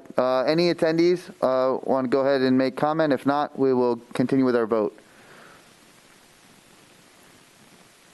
Okay, there are none. I feel like, what's that Family Feud where you're looking up on the board, waiting for survey says to come up? All right, so we'll go ahead. So there's a motion on the floor. It's been seconded, and we've had public comment. So let's go ahead and vote. All those in favor of the motion on the floor, say aye. Aye. Aye. Aye. Any opposed? Nay, and the only reason I'm saying nay is we had talked about the seagrass and maybe look into different things before and bring it back next month. Okay. Okay, the motion passes, and we'll go ahead and move on to the next agenda item, which is the, I think it's Matt's presentation on the satellite bloom mapping project. And I just Susan, I think it will come back next month too. So, but we're good. Yeah, thank you. Hey, Vinny, just so. I think that we have to have this in January to get to the county commission, but we can amend the plan later to include things if we wanted to. So this is still going to go to the county commission, right, but we can always come back later and send another amendment to the county commission for the budget. Okay. Do you see what I'm saying? Mm-hmm. So, right, am I correct in that, Virginia? Somewhat? Yeah, we have never. Well, the only time that a project has been added mid-year was when the board asked the committee to consider funding the oyster gardening. But we certainly, have the contingency process, so we could figure out how to thread the needle. I would For something as important as Seagrass, if all these other funding pieces that are potentially out there fall through, and it seems like, we need to get started now. Right. That's what I was thinking is the contingency fund, because, it's kind of a small project, to be honest. It's not that much money when you're looking at, $5 million muck dredging projects and stuff like that. So I think we could handle that if we needed to in a later month. Okay, great. All right, so we will go ahead and have Matt's. Oh, thank you, Lorraine. I'm sorry. Would it be possible just to take a 5-minute break? Sure. We'll go ahead and take a 5-minute break.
Okay, all right. So now we're back from break. Matt should have had an extra couple minutes to do some yoga and get into presentation shape.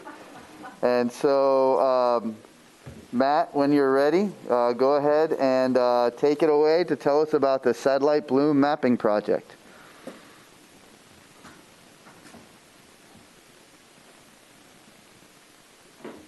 All right. Thank you, Vinny. I'm going to share my screen here. Can y'all see that? No, we cannot.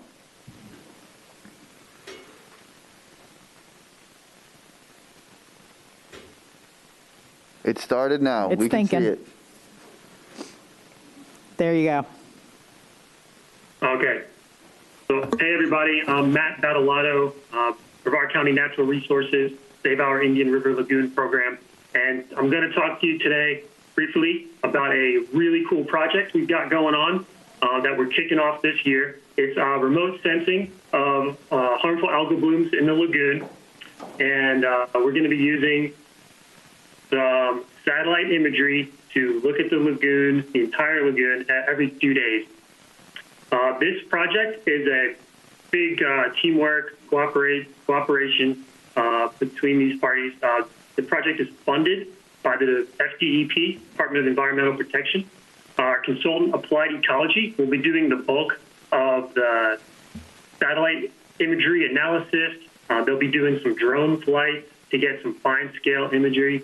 And they'll be working very closely with St. John's River Water Management District, whose staff are going to be taking water samples that we're going to match up with the satellite data. And they're also going to host Applied Ecology staff on their boats.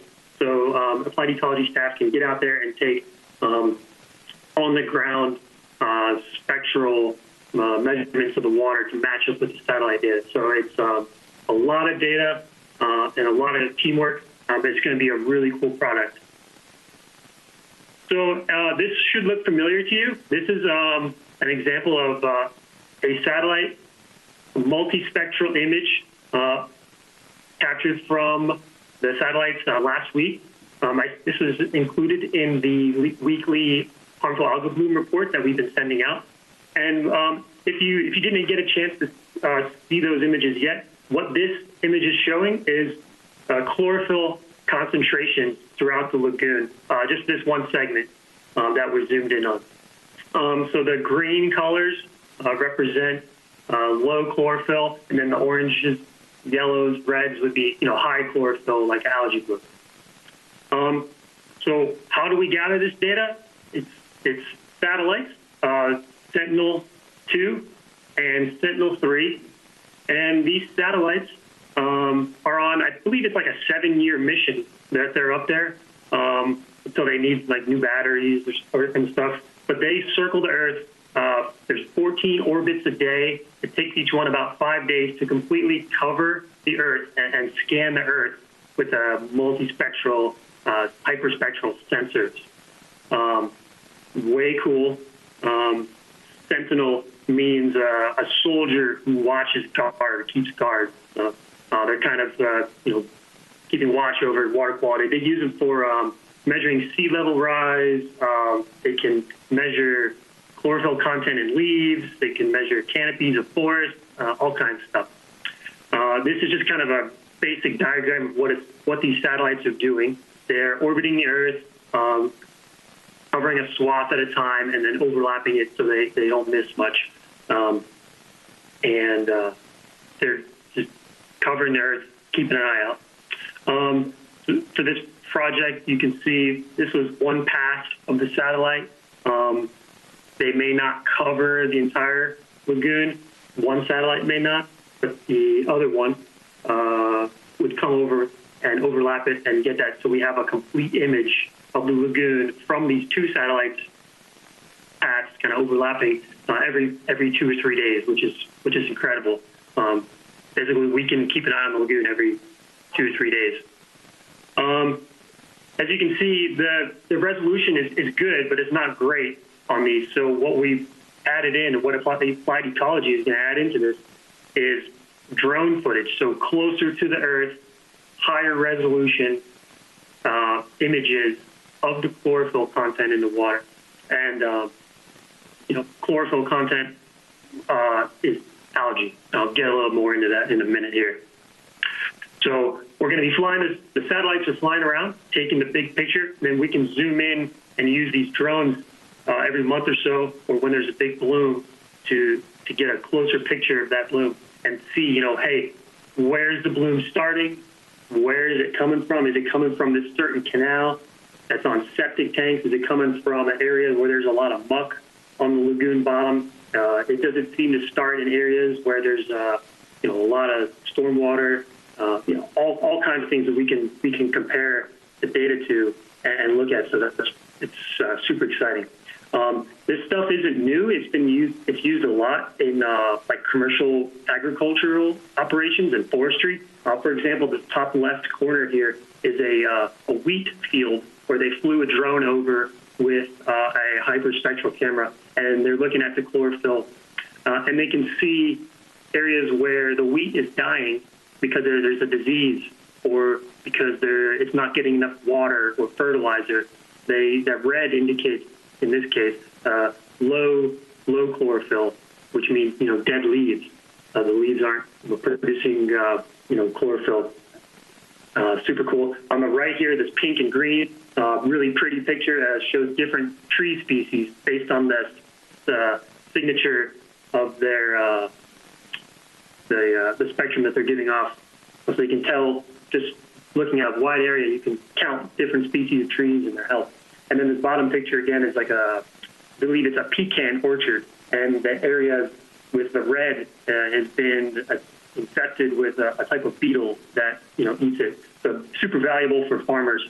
And then, so what we're going to be doing something similar. We're looking at plants too, but we're looking at plants in the water. We're looking at algae, which photosynthesize, very similar to trees and stuff. So just a quick basic, high school science, maybe college biology lesson on plants here.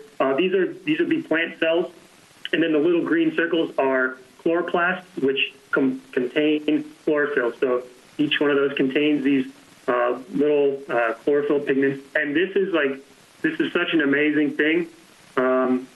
It's incredible. So the sunlight comes in, and the plants, remember this, the plants absorb red and blue.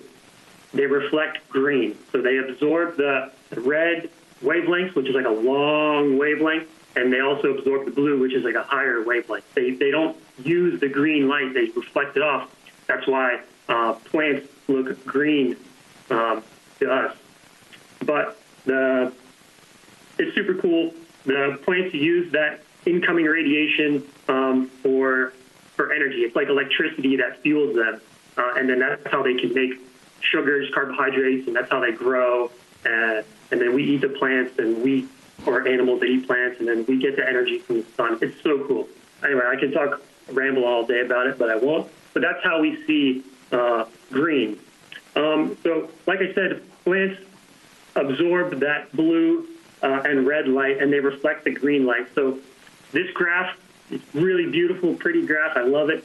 But just a couple things to just keep in mind here, that plants absorb blue. So you can see on this wavelength over here, this peak where it's high in the blue, and it's high in the red. That's what they're absorbing. And then this green low area of the graph is what they're reflecting on. And then when applied ecology staff come and talk to you about this in a few months, when we've got a lot more data, Dr. Kamarowski or Dr. Listipad will be able to explain this way better. I just wanted to kind of get this in your, get you thinking about it before they come and while you're looking at these graphs. And then to help you interpret these graphs a little bit better, here's the scale that you're going to see on these maps each week. This is the normalized difference chlorophyll index, and I hope I don't butcher this too badly, but it's a mathematical difference between what the plant absorbs and what the chlorophyll absorbs and the chlorophyll reflects. So there's by looking at that wavelength on the graph, we can subtract that difference out, and that shows us how much chlorophyll is actually absorbing and fluorescing progressing and how much chlorophyll is out there. So that's basically what this is scale. So again, here's the graph that you saw this week. We have pretty low chlorophylls all over the lagoon. That's good. Hopefully stays that way. You may notice if we zoom in here, this looks like it could be an algae bloom. We see yellow, we see orange, and I just told you that yellow and orange are high chlorophyll, but this is not. This is actually a sandbar. You can look at it on a map if you grew up here fishing, or you kind of know the bathymetry, what's going on.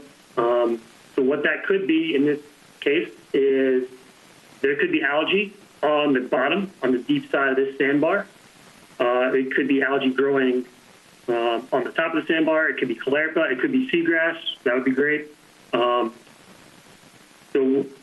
one of the goals of this project is to kind of tease out the different signatures that the satellite image is showing based on what it is. So chlorophyll will have a certain signature, or algae will have a certain signature. Seagrass will have a certain signature. A sandy bottom, maybe a muddy bottom will all look different. So we can really kind of tease those out and just look at the chlorophyll. So that's going to take some time. That's going to take ground truthing of the data using St. John's River water management data, as well as applied ecology staff actually going down, snorkeling down, and then looking at the substrate type, taking a grab of the bottom, so we can look at that satellite data and say, oh, that's, we can tease that out and just look at the chlorophyll. And then this is, last week, 2 weeks, St. John's water quality data that matches up with that, with our graph that shows pretty low chlorophyll, no big spikes or anything like that. Just kind of proves the satellite data. And we have a new feature coming out. We haven't shared it yet because it's still in development, but this is going to be really sweet. This is our online mapper. So all this data that I'm sending you each week in like a report form will be available as just like a database, and you'll be able to go back and look at different dates and use this slider tool to kind of slide back and forth and see and compare. So you'll be able to compare, last week to this week or last month to this month. And we can go back in time and, hey, we can compare it to rainfall. We can look at certain areas, whatever. It's going to be a really cool tool, and this will be available to everyone. So everyone will have eyes on the lagoon, and we're really excited to share it. That's it. Again, thanks to everybody. Applied Ecology is working super hard on this. Thank you, Department of Environmental Protection, for the funding and helping us get going. And St. John's River Water Management staff who are out there, whether it's windy, raining, cold, hot, they're out there, collected water samples. They're maintaining those continuous water monitoring stations so that we have this super valuable data to calibrate this and to make it work. Thanks, guys. I can take some questions if we've got time. Jenny, will you unmute the?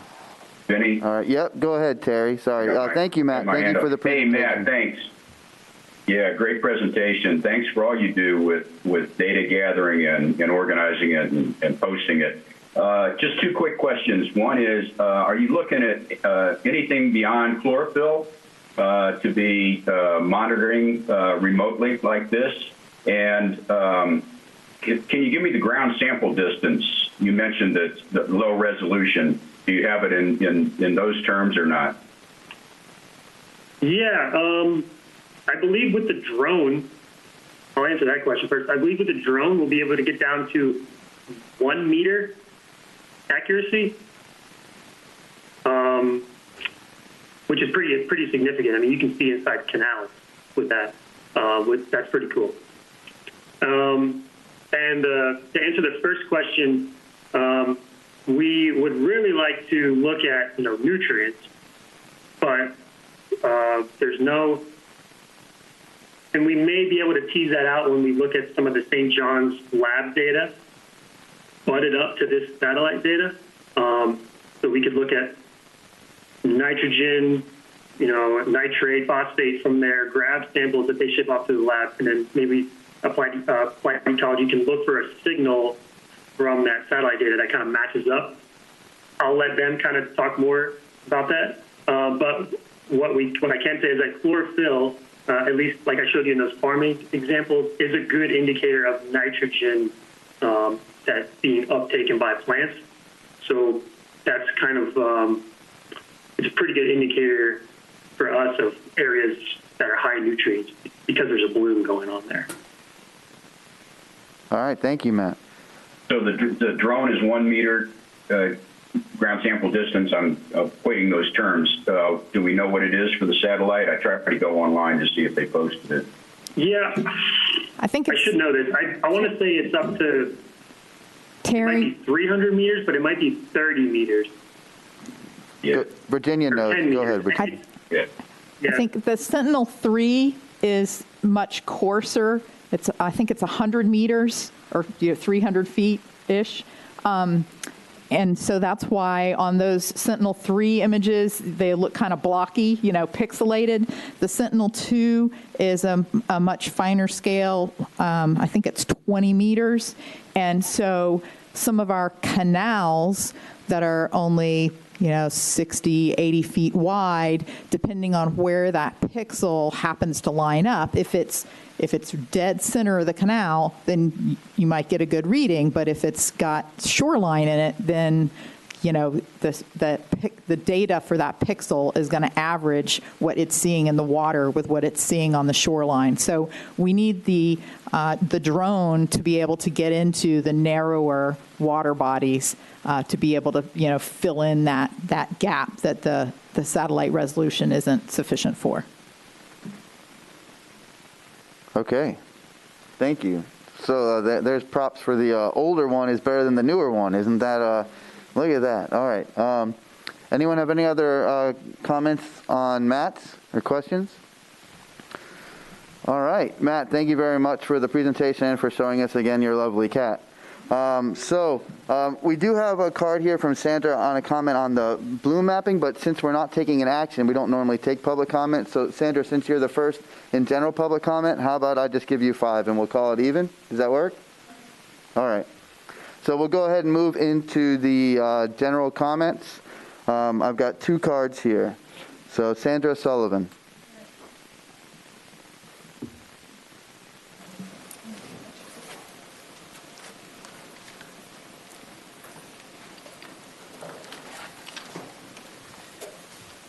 Sandra Sullivan, South Patrick Shores. So my question to Matt was, we also have the orcas with the data, and also, of course, Florida DEP tracks blooms, and I was just curious if it picked up the current bloom we have right now down at Mathers Bridge. But if he wants to answer that later. I just want to go back to a couple things. So this is a picture from my neighborhood in South Patrick Shores. It shows you the volume of spray of herbicides in a drainage ditch, which is a wonderful ditch for our hurricane protection and resiliency. So that's it there. This is Berkeley Canal. A nice day in the afternoon, warming up, and then all heading out. This is where that canal goes out further.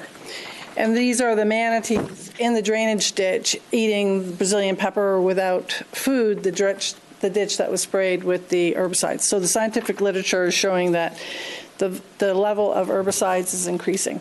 The issue with the herbicides also is it binds to the soils, right? It binds to the sediments. So when it's killing seagrass, when various like PS2 type pesticides are killing the seagrass, it also binds in the soil. So I would encourage you guys to look at further monitoring in the budget of how you test the sediments.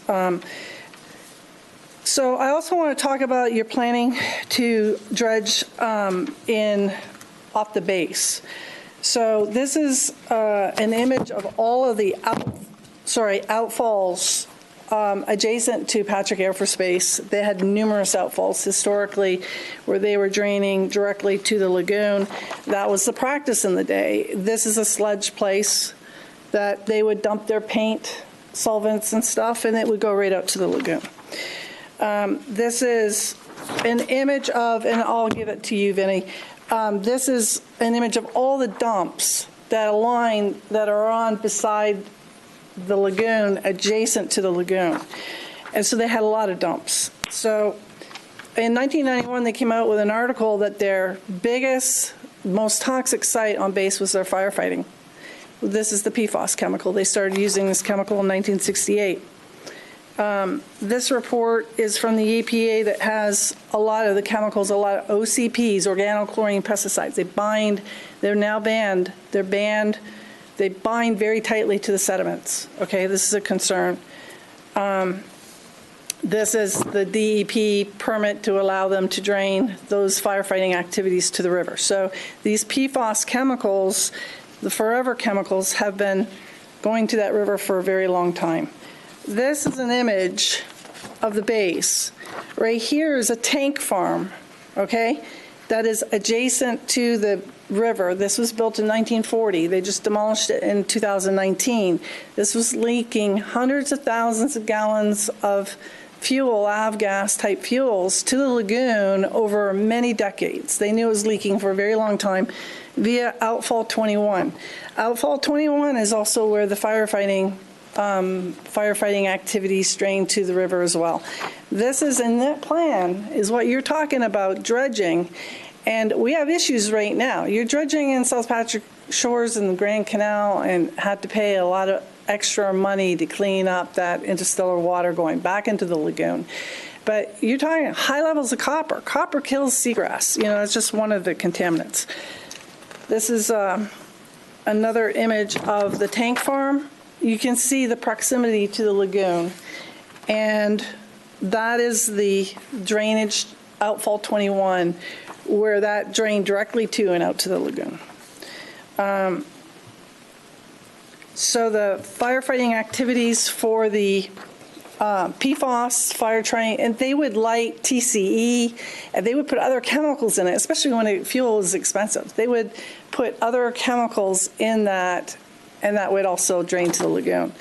So this is the whole basin that drains to the lagoon. So in terms of numbers, you know, Patrick had 1.4, I think it was whatever the unit is, the third highest of military bases in the country. It's very significant here. So if that was 1.4 for the base, what was going out, outfall number 1.1, and that's in this data. So I have some other stuff here, but that's sufficient. Thank you for the time. Thank you, Sandra. Laura Lee, you've got your hand up. There's another public comment. Did you have?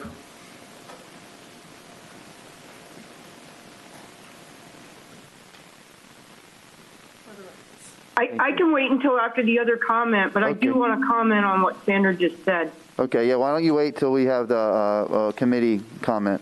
So we'll go ahead and have our next public comment, Jim Cannon.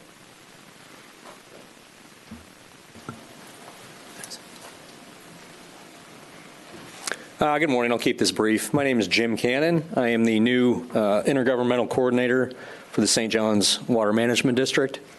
I know some of you probably worked with my predecessor, Abby. She set a pretty high bar in terms of communication and relationships, and I'm looking to continue that.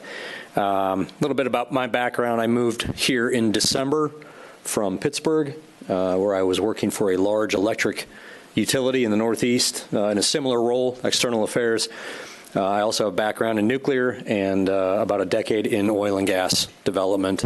Again, similar role with that. But yeah, I'm looking forward to getting sort of up and running. I'm still kind of in the crawl phase with respect to a lot of the water issues. I mean, this is a little bit outside my wheelhouse, but it's going to be my wheelhouse moving forward. So looking forward to working with everybody. Thank you, Jim. Yeah, we knew Abby, and welcome to the wheelhouse. Thank you. Yeah. Thanks. Okay, Laura Lee.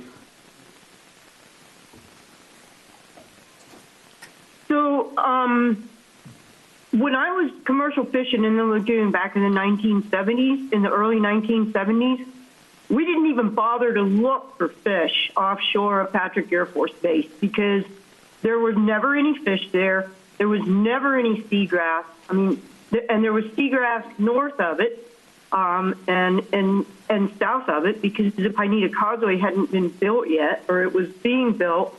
No, I don't think it was built yet then. But right offshore of Patrick Air Force Base, there was never, ever any seagrass, and there was never, ever any fish. That was in the early 1970s. When DEP forced the U.S. Fish and Wildlife Service to take down some of the dikes in the Mosquito Lagoon, they exposed a lot of the chemical-laden stuff that had been in those canals for decades to the Mosquito Lagoon, and I believe that's what started the brown algae bloom in an area, a pristine area, no development, no reason for a huge algae bloom to start until they started messing around with those dikes and allowing what had been contained behind those dikes for decades into Mosquito Lagoon. And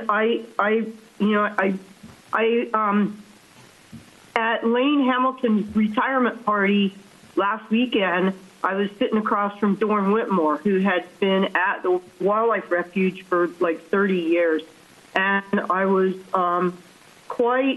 he was quite frank in commenting to me that he absolutely believes that the reason that the brown algae bloom got so bad and it came up so fast was because they opened those dikes up and they disturbed that sediment that had been there for decades. It was full of pesticides, full of chemicals, because they were in the mosquito impounds.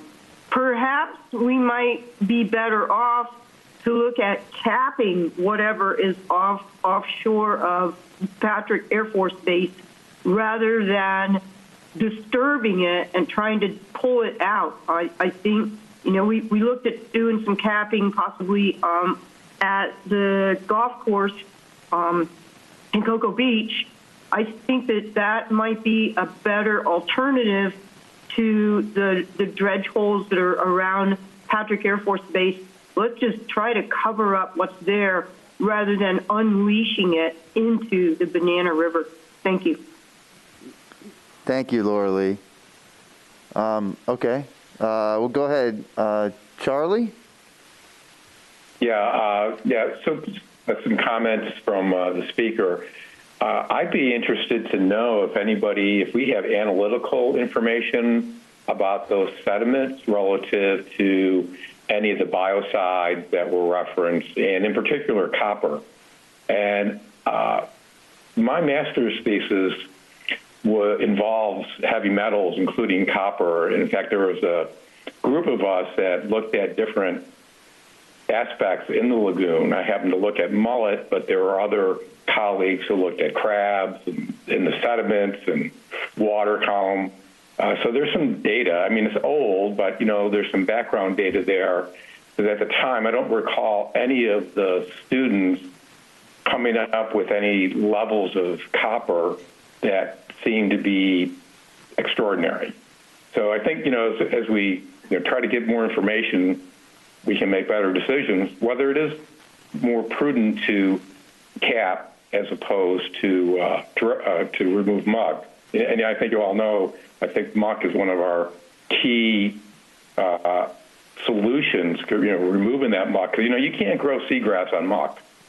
So it really, it has to go, and we've very well documented the muck flux and how much that's releasing into the lagoon with nitrogen and phosphorus.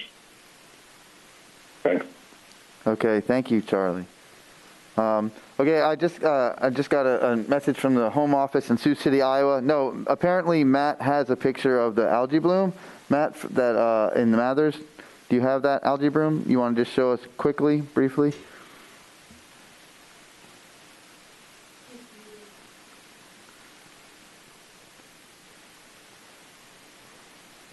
Will you unmute me, Jenny? I'll tell him he's muted. Matt, oh, there you go, Matt. You're good. Go ahead. All right. This is to address Ms. Sullivan's question about the bloom, whether we could see it or not with this new satellite, the remote sensing stuff. Here's our new our viewer that we're going to show you guys. We're going to show this in a couple weeks when we get it fine-tuned.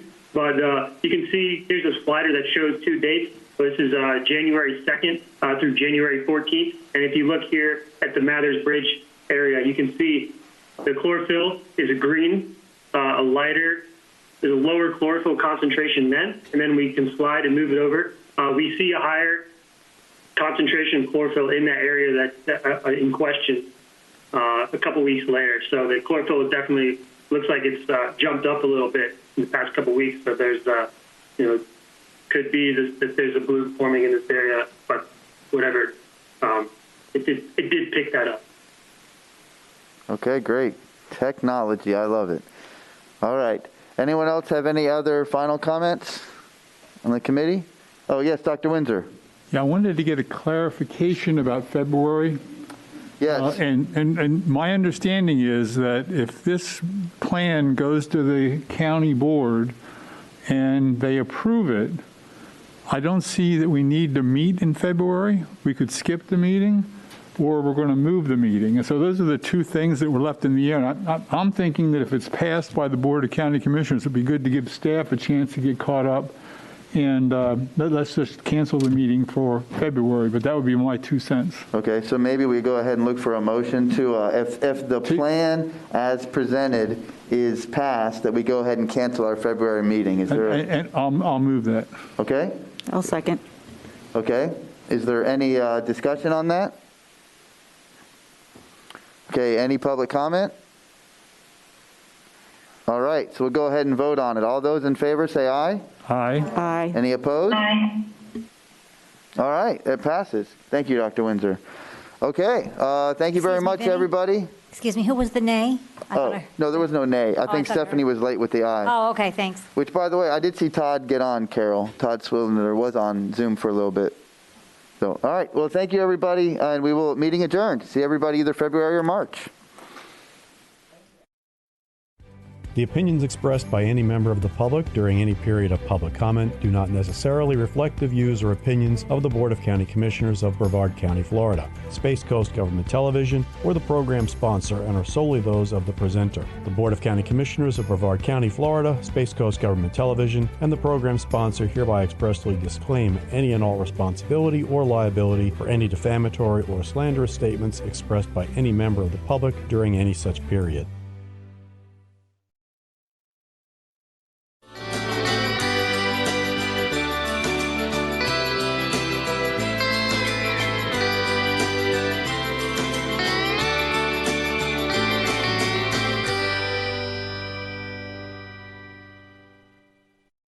District that also happens to be a majority-minority Hispanic district.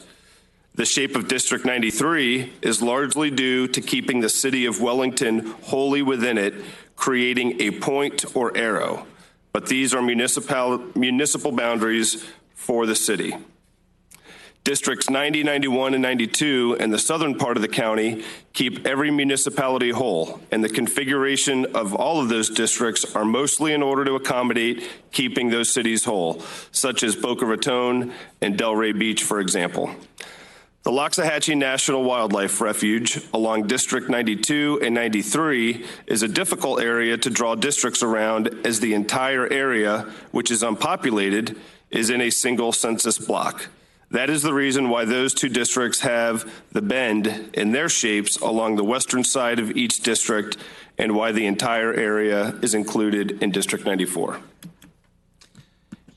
Thank you, Representative Snyder, and to the other members again in assisting me today in presenting the PCB. So we'll now move on to House Districts 95 through 105. In South Florida, 9 districts are able to be kept wholly within Broward County, and only 2 districts cross the Broward-Miami-Dade County line, and no district crosses the Palm Beach-Broward County line. Overall, the 11 total districts that make up the population in Broward County have all improved in Tier 2 metrics when compared to the benchmark districts in this region. The region's compactness scores have improved. More cities are able to be kept whole, including the cities of Margate, North Lauderdale, and Dania Beach. The cities that are split for Tier 1 in population equalization reasons are split as few times as possible while balancing other Tier 2 considerations. For example, the city of Plantation is split into 3 districts, which is an improvement over the benchmark where Plantation is split 5 times. Districts 97, 98, and 99 in the northern part of Broward County, and districts 104 and 105 in the southern part of the county are performing black districts protected by Tier 1 of the Florida Constitution. Districts 97 and 99 are majority-minority black districts. Districts 97, 98, and 99 are entirely within Broward County, while districts 104 and 105 cross over into Miami-Dade County as well. They are all similar to the benchmark districts, but drawn in a way that is more compact and where more cities are kept whole, such as Margate and North Lauderdale. The black voting age population in these districts are similar when compared to the benchmark districts, but are drawn in a consistent manner with respect to Supreme Court precedent to maintain existing majority-minority districts. A functional analysis conducted by staff ensures that the voting strength of the minority group in both general and primary elections does not deny or abridge the equal opportunity of racial or language minorities to participate in the political process or diminish their ability to elect representatives of their choice. District 103 contains all of Weston, is an otherwise compact district where almost 90% of the district's boundary following municipal lines, major roadways, or the Broward County line, only deviating to equalize population, and also happens to be a majority-minority Hispanic district wholly within Broward County. District 100, which borders 2 Tier 1 protected districts, follows a railway along that majority of its western boundary it shares with these 2 districts. The visual compactness of the districts in South Broward County is improved from the 2 options in the workshop maps and a revised configuration of South Broward County. The compactness scores also improved, and now districts 101, 102, 104, and 105 come together at a single point along a major intersection of University Avenue and Sheridan Street, both divided 4-lane state roads SR 817 and 822 respectively. Dania Beach and Cooper City are also municipalities kept whole in districts 101 and 102 respectively. We'll now move over to the last region, House Districts 106 to 120. So moving further south, 14 districts, 106 to 120, are wholly within Miami-Dade County. 3 other districts cross the county line, 1 to include all of Monroe County and 2 that cross the Broward-Miami-Dade County line. This is an improvement over the benchmark map that had 5 districts cross the Miami-Dade County line. All but 2 districts that include all or part of Miami-Dade County, 15 total, are protected Tier 1 districts. Districts 107, 108, 109, and 117 in Miami-Dade County are performing black districts protected by Tier 1 of the Florida Constitution. Districts 107 and 108 are majority-minority black districts. All 4 of these are entirely within Miami-Dade County. The black voting age population in these districts are similar compared to the benchmark districts with slight changes, but are drawn in a consistent manner with respect to Supreme Court precedent to maintain existing majority-minority districts. A functional analysis conducted by staff ensures that the voting strength of the minority group in both general and primary elections does not deny or abridge the equal opportunity of racial or language minorities to participate in the political process or diminish their ability to elect representatives of their choice. Districts 110, 111, 112, 113, 114, 115, 116, 118, and 119 in Miami-Dade County are performing Hispanic districts protected by Tier 1 of the Florida Constitution. All 9 of these districts are majority-minority Hispanic districts. They are all also entirely within Miami-Dade County.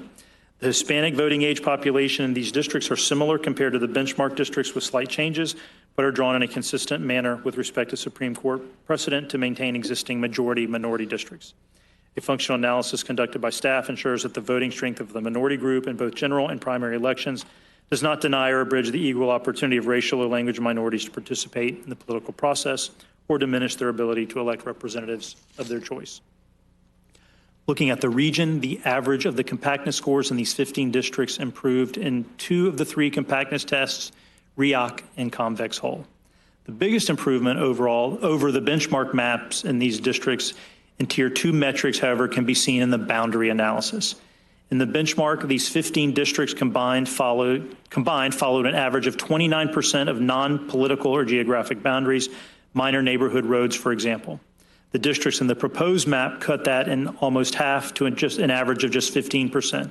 This means that throughout the whole region of Miami-Dade County, more major roadways, more city lines, and more geographical features Are the geographical features more unique to the area are used, such as major canals and rivers? Overall, a much better use of recognizable boundary lines. District 106 includes the whole city of Miami Beach and keeps whole the other 8 beach municipalities north of Miami Beach along the coast of Miami-Dade County, but stops at the county line. Districts 114 and 115 shared border. Districts 114 and 115 shared border utilizes municipal lines for the majority of the border, which is why the boundary line appears more jagged than others in the area. Finally, because of the north-south nature of the population distribution and the development of the major roadways in this pattern, many of the districts in the region take a more vertical or north-south orientations. And that, members, is the proposed map in the PCB. Representative Byrd, having presented the PCB, members, now is the time for questions. Any members having questions? Ranking Member Daley. And what I'm going to do is I'm going to let each member ask a few questions. Please go through the chair with each question, and then I may move on to another member so everyone gets a chance to ask questions, and then we'll come back. Ranking Member Daley, you're recognized. That works. Thank you, Vice Chair. Appreciate it very much. I do have a couple to tee us off, and they're kind of higher level. So is it correct that the committee staff themselves drew the entire map? Representative Byrd, you're recognized. Thank you, Vice Chair. And yes, that is correct. The 3 individuals that we have, Lita, Jason, and Kyle. Ranking Member Daley, you're recognized for question. Thanks, Vice Chair. Does that mean that staff also made policy decisions that went into actually drawing the lines? When I say policy decisions, I mean what to do with a prison population, for example, what to prioritize in terms of keeping cities whole, or other decisions that would have been made as part of that process. Representative Byrd, you're recognized. They assisted myself and Chair Leak in that process, and we are the policy decision makers, and we are the ones that will ultimately make those decisions. So they provided us the information, and these were ultimately our policy decisions. Ranking Member Daley, you're recognized for follow-up. Thank you for that answer, Mr. Chair. And Mr. Vice Chair, what methodology was used in drafting these maps, and who established that methodology, and was that decision made public? Representative Byrd, you're recognized. I'm going to allow our chief map drawer, Jason Posada, to answer that question. Mr. Parada, you are recognized. Thank you, Mr. Chair. We use the consistent methodology that the Supreme Court said that the House used last time was acceptable to develop the maps. We continued that same process this time. Ranking Member Daley, you're recognized for a question. Sorry, can I just follow up on that answer? So what was that methodology, just to air it out? Representative Byrd, you're recognized. If you'd like to turn it over, let us know. Yeah, I'd like to ask Staff Director Lita Kelly to elaborate. Ms. Kelly, you're recognized. Thank you, Mr. Chair. Thank you, Ranking Member, for the follow-up. It's actually what we've been outlined and what Chair Byrd went through in the beginning of his presentation as well. So in alignment with Supreme Court precedent, like Jason just mentioned, it's evaluating all of the Tier 2 and Tier 1 standards and being able to draw them consistently. And that's part of the reason why today we also took the time to provide the compactness scores and the boundary analysis specifically, as well as the other data that's in your packet, because, as I'm sure you guys are aware, there's no one metric that necessarily supersedes the others, especially when we're looking at Tier 2, I should clarify. So as we went through, we have attempted to keep cities whole where possible, been able to maintain county boundaries, things like that we've been talking about for the last couple months, as well as being able to improve compactness scores mathematically. Obviously, the visual one is a little more subjective, but being able to improve those compactness scores where possible. Ranking Member, you're recognized. Thank you, and thank you for that answer. I appreciate it. I want to also turn to the data sets. So what data sets were used in drafting the maps, and where can the public access those data sets? And when I say data sets, I mean the performance data, the election, which election data was used over the series of years when doing the analysis. Where is that all found? Representative Byrd, you're recognized. And Ranking Member, can you pull the mic closer as well when you ask a question? Thank you. Representative Byrd, you're recognized. Thank you, Vice Chair. So that's the data is the census data that we received, and has been available since we received it on the been available to the public and to the members of the committee. So that it's all of those data sets, which there are over 200. That's what we relied upon. I'm going to move. I'll come back to you, Ranking Member. I'm going to move. I believe Representative Hart, you had a question. You're recognized. Yes, sir. Thank you. If you all would go back to districts 57 through 72. I greatly appreciate it. When we were going over them, I heard several of the numbers called. I was just trying to figure out, did we split up 50? I don't even know where we split in Hillsborough, but could you tell me, I think this is Hillsborough, 57, 58, 59. We didn't talk you didn't mention those at all in your explanation of the various districts. I was just trying to figure out where they were and how do we arrive at those.